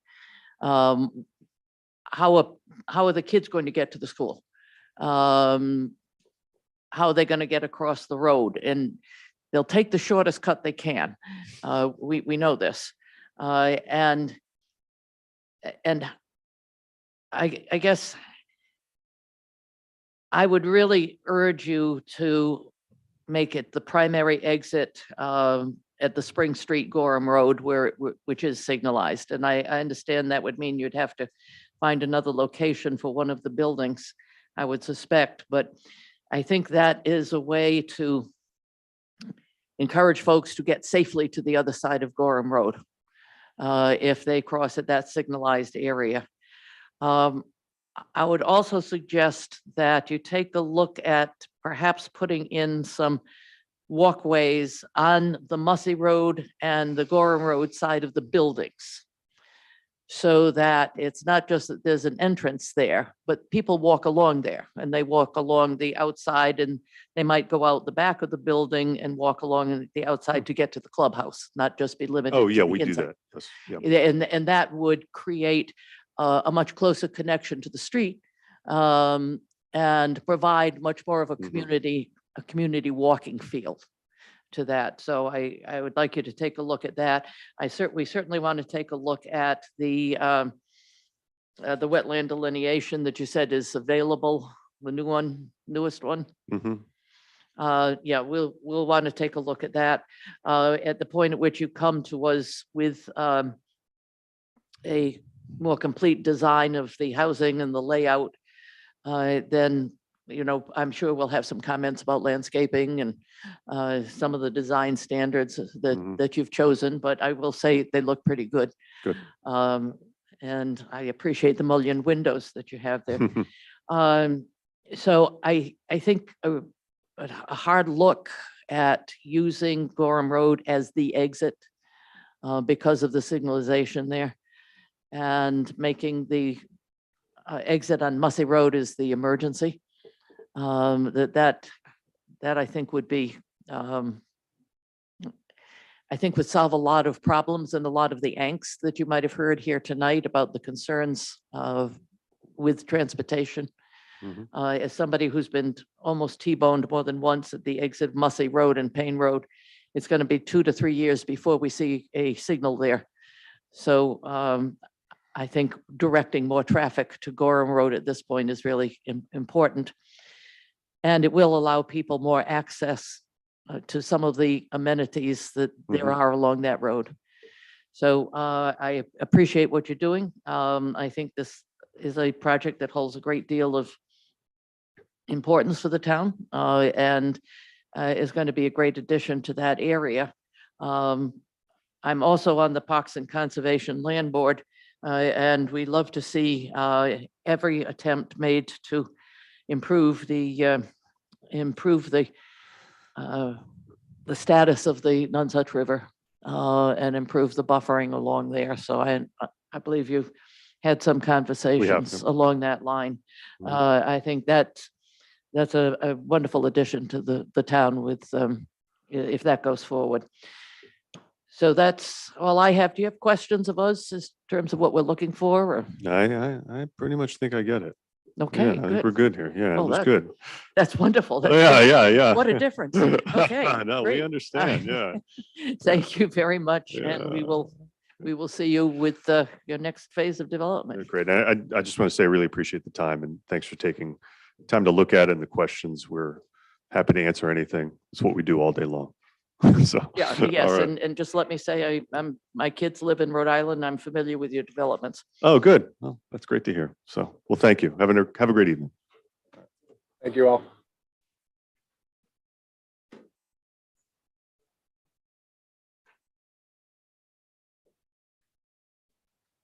Okay, I think there is a motion to take a 5-minute break. Roger has made it on his way out the door. So let us take a 5-minute break, 5 minutes from whatever time that clock says. Thank you.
Yeah. Stop asking questions.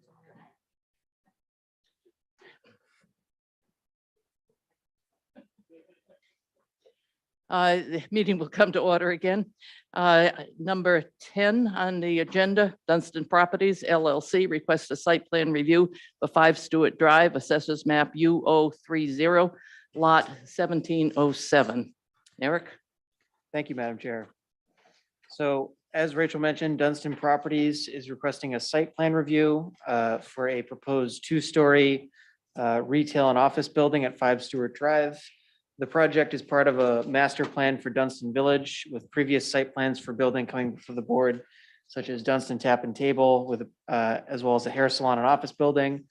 The proposed building would use existing access points and parking areas from the previously approved site plans for Dunstan Village. The application will also involve a traffic movement permit from DOT for off-site improvements on Route 1 to improve traffic in the area moving to and from the site. Staff's main comments relate to defining the extent of the work, parking calculations, building materials and landscaping.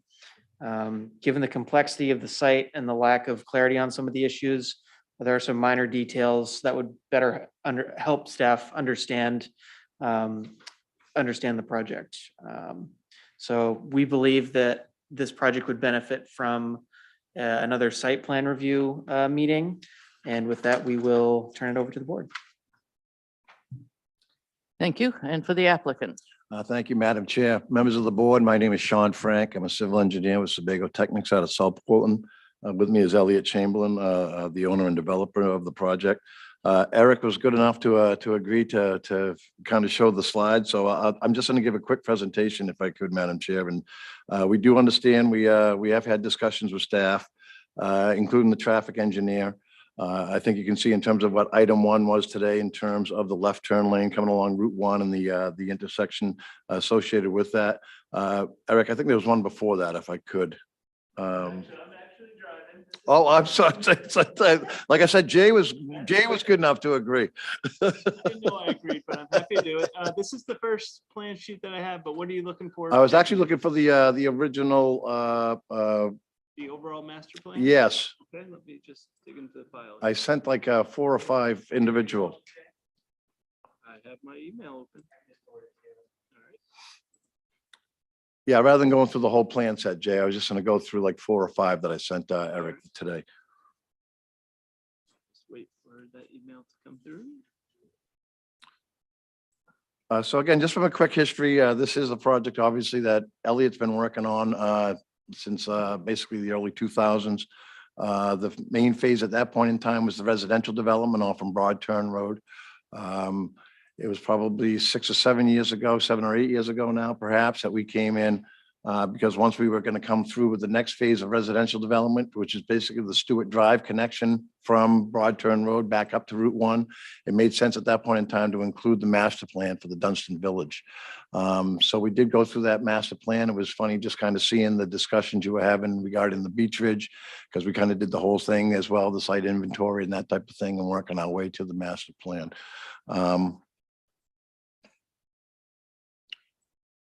A lot of that work has obviously occurred, especially associated with the residential. All the residential actually has been developed within the village up through there. And again, as we see the plan, Dunstan Table and Tap, 4 Stuart, which is a small office slash a salon. And obviously the remaining buildings, which are all commercial buildings, were just awaiting until we had, obviously potential tenants that were ready to go and looking to go in. So thank you, Jay. I appreciate it. This was the overall approved village plan that had been updated slightly. Just for reference, again, building A in the back left is the Table and Tap, which is in. Just ahead of that was the salon building. All of the residentials over to the right, which consist of the condominiums and the apartments. That's a large apartment building that's there right now. What hasn't been constructed, the 2 commercial buildings along the right side of Stewart and the pavilion in the middle. and the two larger commercial buildings on the left side on the frontage of Route 1. So all the infrastructure, Jay, if you could go to that second sheet, please. See how well that goes. Was that in your email? Or is Yes, that it was the all original? individual. They had 5 individual emails there, Jay. And the only reason, Emails.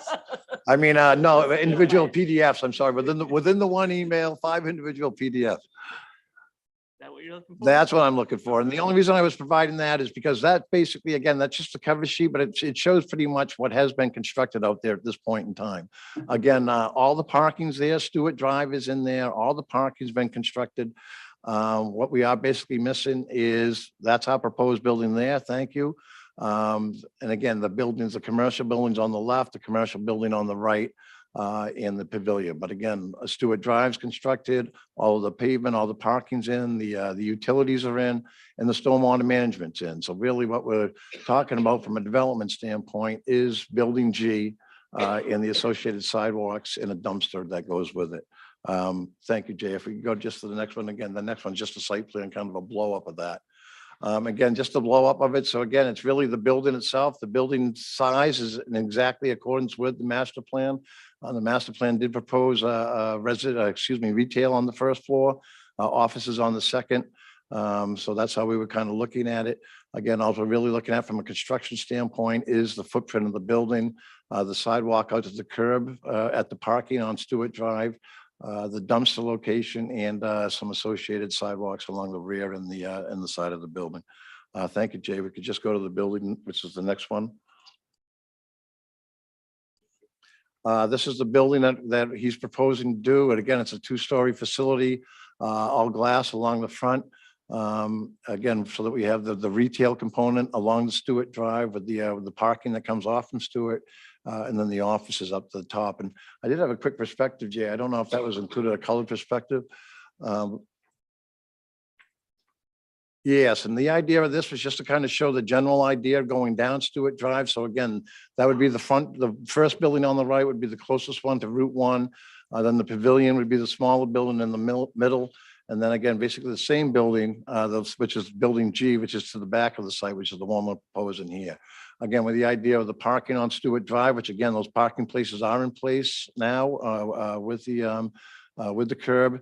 And then, the sidewalk / patio, as we're calling it, between the parking spaces and the building itself. That's where we were. We did obtain the staff comments. We do appreciate the comments. We have, again, had many conversations. The client has, Elliot has with staff. We've had conversations with traffic. So that we will update the information and provide that as requested.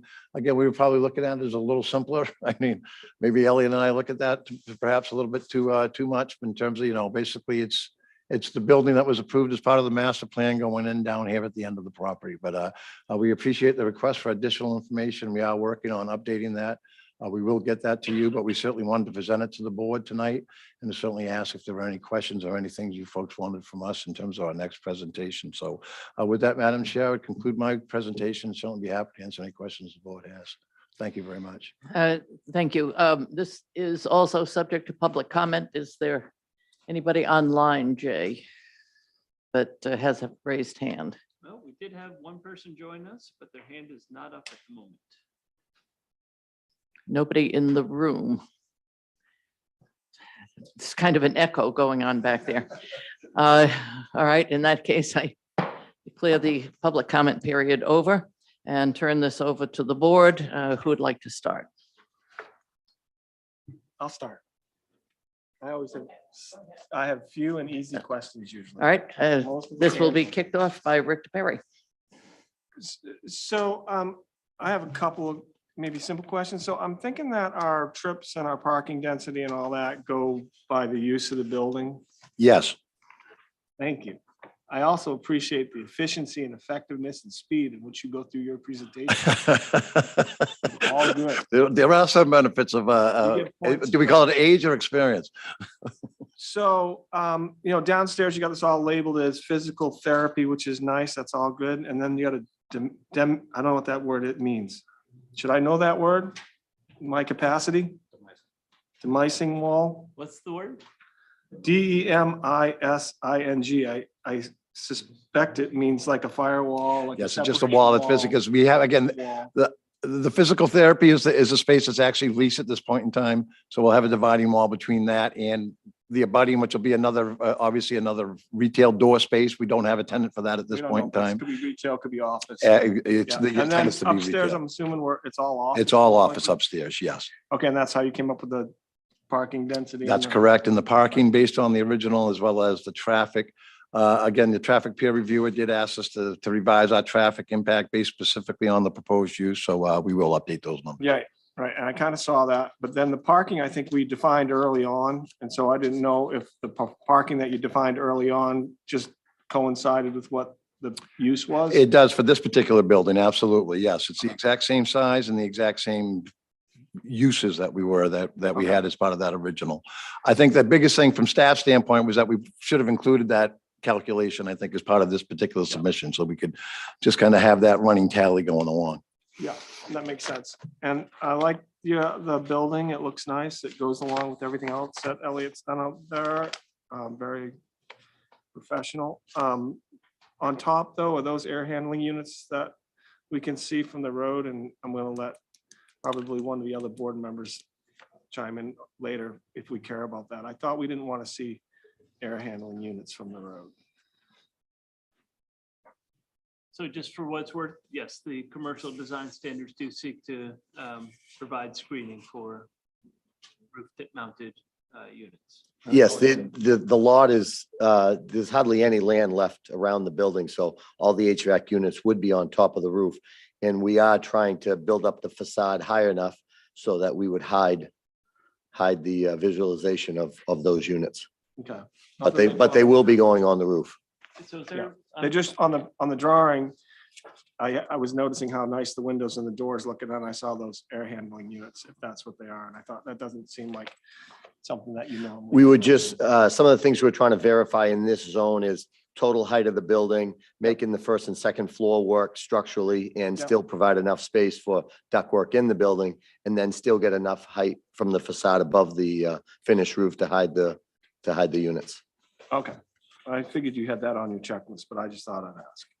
The rest of it looks really nice, like what Thank you've you. done out there. That's all I have. Thank you. Somebody else? Rick, Well, just to keep playing on that Rick on theme, the left side. Go ahead. to continue with that theme, I got a perfect solution for you, Elliot. It's called a VRF. You can get heating and cooling, put them on the roof, and you won't even have to worry about duct work. And so when you go to do your ceiling heights and all of that, be a piece of cake. I would urge you to seek a HVAC contractor that will give you some further information on what we call a variable refrigerant flow. You won't even have to bring natural gas into that. Say the money you're going to save. And I'll leave it at that. But I would strongly recommend if you're going to put these on the roof because of the, they are unsightly, whether they're a rooftop RTU unit that's got a heat exchanger and you do, I don't know, evaporative cooling or whatever you want to do, they can be unsightly. So we're going to have to definitely look at any kind of screening we can do. There's also an opportunity with the VRS that you could put them on the ground if you could provide some buffering with landscaping and those kind of things. And then you won't have the issues of the roof. And you'll make more room for solar someday that I know you're interested in putting in that building. With that, I think the staff has included lots of comments, and I'm sure you'll give them read over and come up with appropriate responses. Want to see exactly, the lighting schedule. Want to make sure that those are on the prints as to on and off and dimming times. That's, consistent with our ordinance. We had done that with the original master plan has a complete lighting schedule for the entire Okay, village would area. you need those on these plans as they go forward? Yeah, so I think that's one of the things, sorry, Eric, just to jump in, but just so to sort of make this record complete, to have all those materials in there. Yes.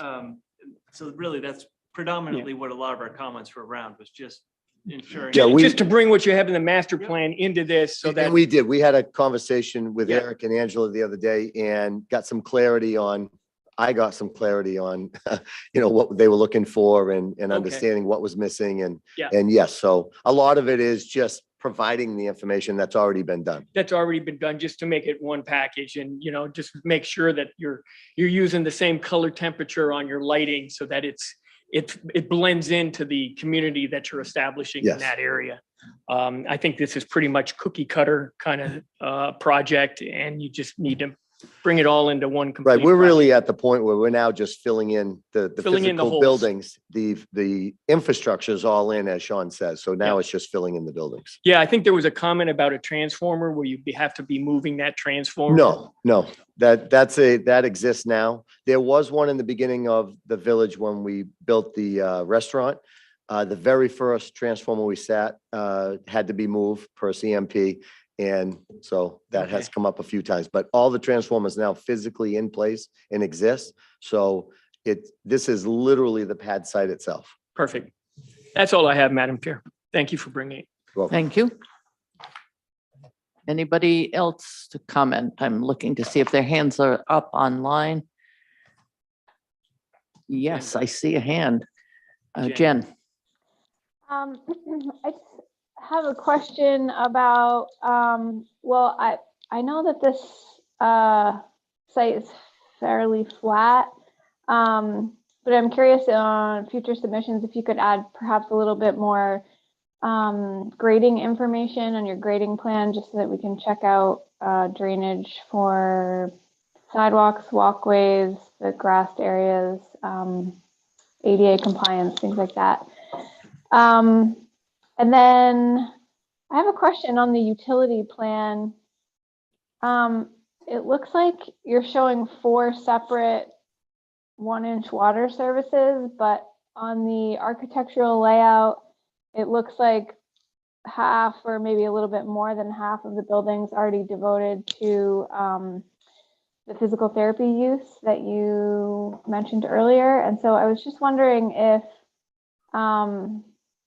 physical therapy doesn't seem like a super high water usage. For comparison, it looks like across the street at the restaurant, you just have a typical 1.5-inch service and then a separate 4-inch service. So I was just curious why all the smaller Well, services. when the restaurant was built, the road wasn't even in. So we knew before we put the road in what the use was going to be and the need for that use. When we put designed the services for 5 Stuart, we didn't have a building, a tenant, or anybody to plan for. So at the time, we thought, we could have 4 separate tenants in there. So it was more of an educational guess at the time. So we have 4 individual water services servicing the building, plus a fire service for sprinkler systems servicing the unit. Now, as you're talking, I'm seeing the giant note that says that they're existing. I didn't realize that they were already in. So that makes a lot more sense. Thanks. That's all I have. Thank you. Anyone else? Comments? Yes. Roger? All right. Actually, I don't have any comment regarding the actual building itself. But I'm assuming that you're going to try and have building E similar to building G ultimately. They'll be identical. Okay. I wanted to talk to you about the landscaping, because I actually go by that place twice a week. And I remember when you first did the presentation, it was so impressive the way all the landscaping, just like the couple of slides you had up there. And I was wondering if you could talk about when you're planning to do some landscaping along Route 1. And I understand you still have C and D and E left to construct. Yeah, the right side, or I'll call it the north side of Stuart, which is where the apartments are, and the side of Stuart that 5 Stuart is that we're presenting tonight. So that section along Route 1 will be done this year. And we talked about it with staff and they asked, you know, would I mind if that being a condition of certificate of occupancy? And I didn't have any issue with that. So I just think it would just enhance it so much. You know, when you're driving down Route 1 to see what, and because like I said, I was impressed when you showed it many months ago. we actually tried late summer and fall to get it in last year, but as with a lot of things during the COVID year, they basically kind of laughed at us with the idea of getting it when we needed it. So everything's been kind of pre-planned for later this spring, early summer. Now, do you have landscaping already along the back of the parking lot for a tap and table and all that? You don't have. Yeah, the Dunstan tap and table is fully done. There's trees and everything? Yep. Okay, all right. For 4 Stuart, 6 Stuart, which is the salon and the restaurant, and all the apartments directly around them, that's all done. The park in the middle is all treed. And so basically along Route 1 that you were just talking about on the north side needs to be done. And then along Route 1 on the south side needs to be done. You know, we were trying to hold off on the south side, not knowing what those buildings are going to be and would that need to be changed or altered at all. But we're not opposed to doing that earlier either. And the pavilion hasn't been built yet either. No, so that is right now, you saw it on the picture that Jay put up. And that's pretty much what that's going to look like. So we actually have a presentation probably in the next couple of months that we want to bring in the pavilion and the street sign.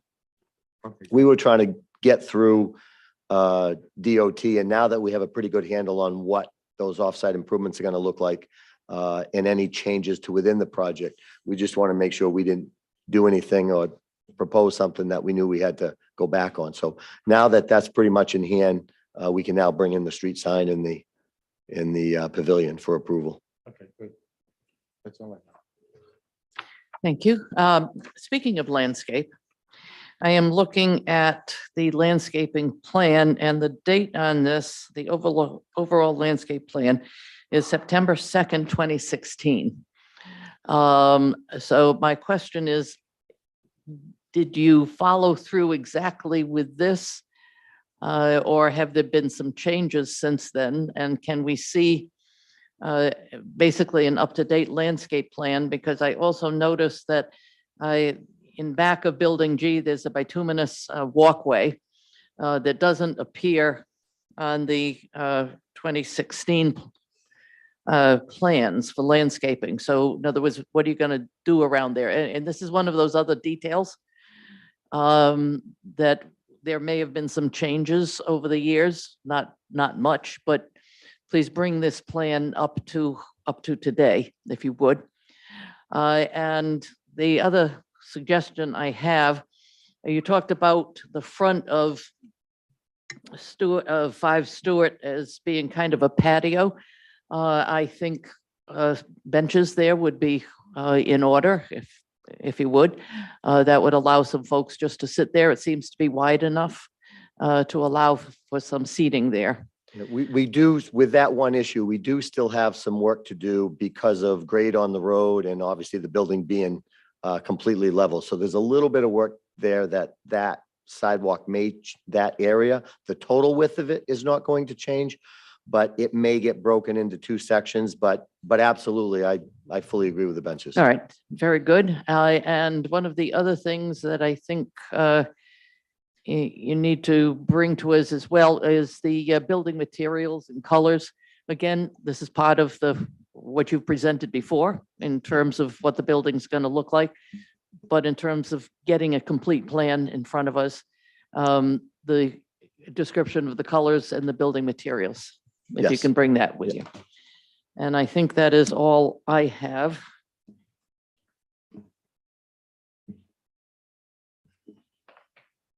I don't see anybody jumping up and down, so we will see you shortly, I guess, with a corrected, amended design, and look forward to seeing that. Great, thank you. Thank you. Thank you very much.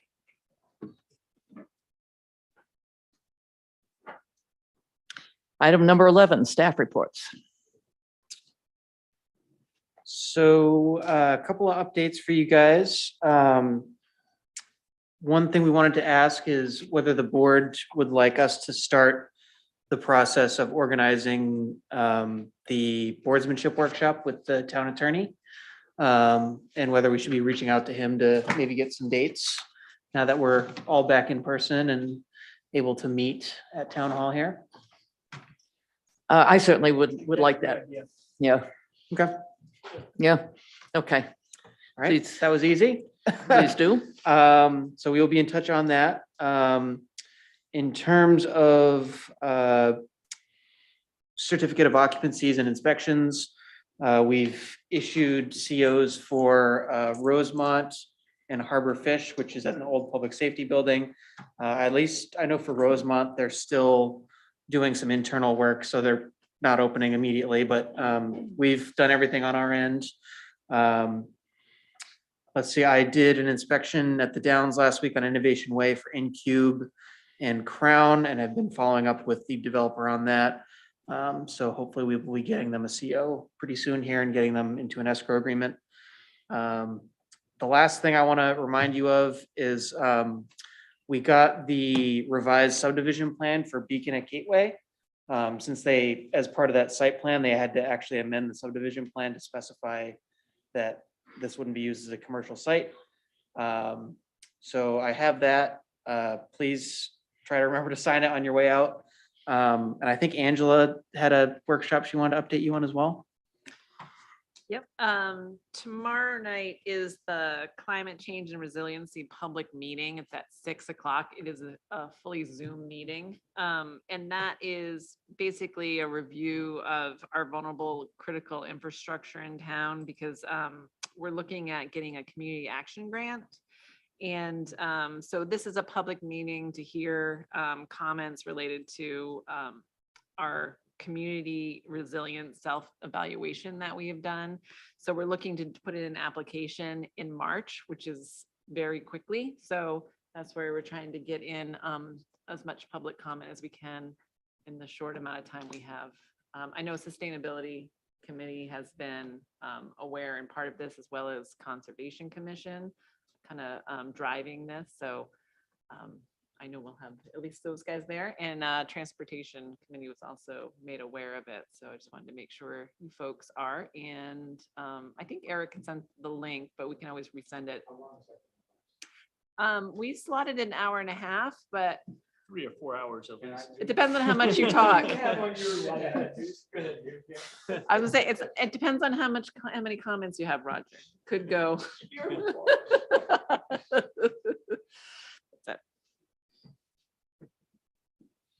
And that's it. All right, nothing from Jay. All right.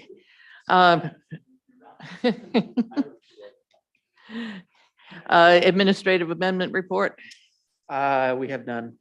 All right, minor development reviews. For minor reviews, we are reviewing a temporary office space for Abbott at, I believe it's 14 Washington Ave. And we are circulating that internally, and we'll hopefully have an update for you at the next meeting. All righty, correspondence? None as far as I know. None? Planning board comments? You want to go first? Yeah, keep it quick. I just want to say two things. I think the public safety building really looks terrific, what they've done there. And if anybody hasn't been by Landry and French on Pleasant Hill Road, Oh, they're redoing. they've done it. They've done a great job with that too. Very good. Other comments? Rick? Yeah, I'd like to let my colleagues know that the ordinance committee will be given a workshop on an EV charger ordinance to go into our site plan. This is a workshop to kind of bring them up to speed with the work that has been going on in the sustainability committee, as well as letting them know that we had a stakeholder input. We had meetings with developers to kind of get their thoughts on what this would look like. But what this will essentially do is require certain levels of EV charging, whether it is actually a charger or if the parking spot's going to be capable or ready. And so there's 3 plateaus. And just keep an eye if you're interested in you know, making any comments or want to learn more, stay tuned for that workshop. Thank you. Thank you. From the folks online. Comments? Seeing, Head shakes left to right. okay, good. From the folks to my right, comments? Now, it's down to me. I want to thank you all. Tonight, I think went faster than I thought it was going to go. And we do have some work cut out for us in terms of Beech Ridge to really pay a good attention to the issues of the community, at the same time to ensure that we are really sticking to the ordinances of the town of Scarborough. And it's going to be a delicate dance, but I have full confidence in this board. So thank you very much, and I will entertain a motion to adjourn. Roger said I could make that motion. I said, oh, Roger's so nice. And is there a second? I'll second it for Roger. Okay, thank you. So the motion was made by Rick Meinking and seconded by Roger Beely. All in favor, just raise your hands. I believe I see raised hands online. Thank you very much. We are adjourned. Good job, Roger.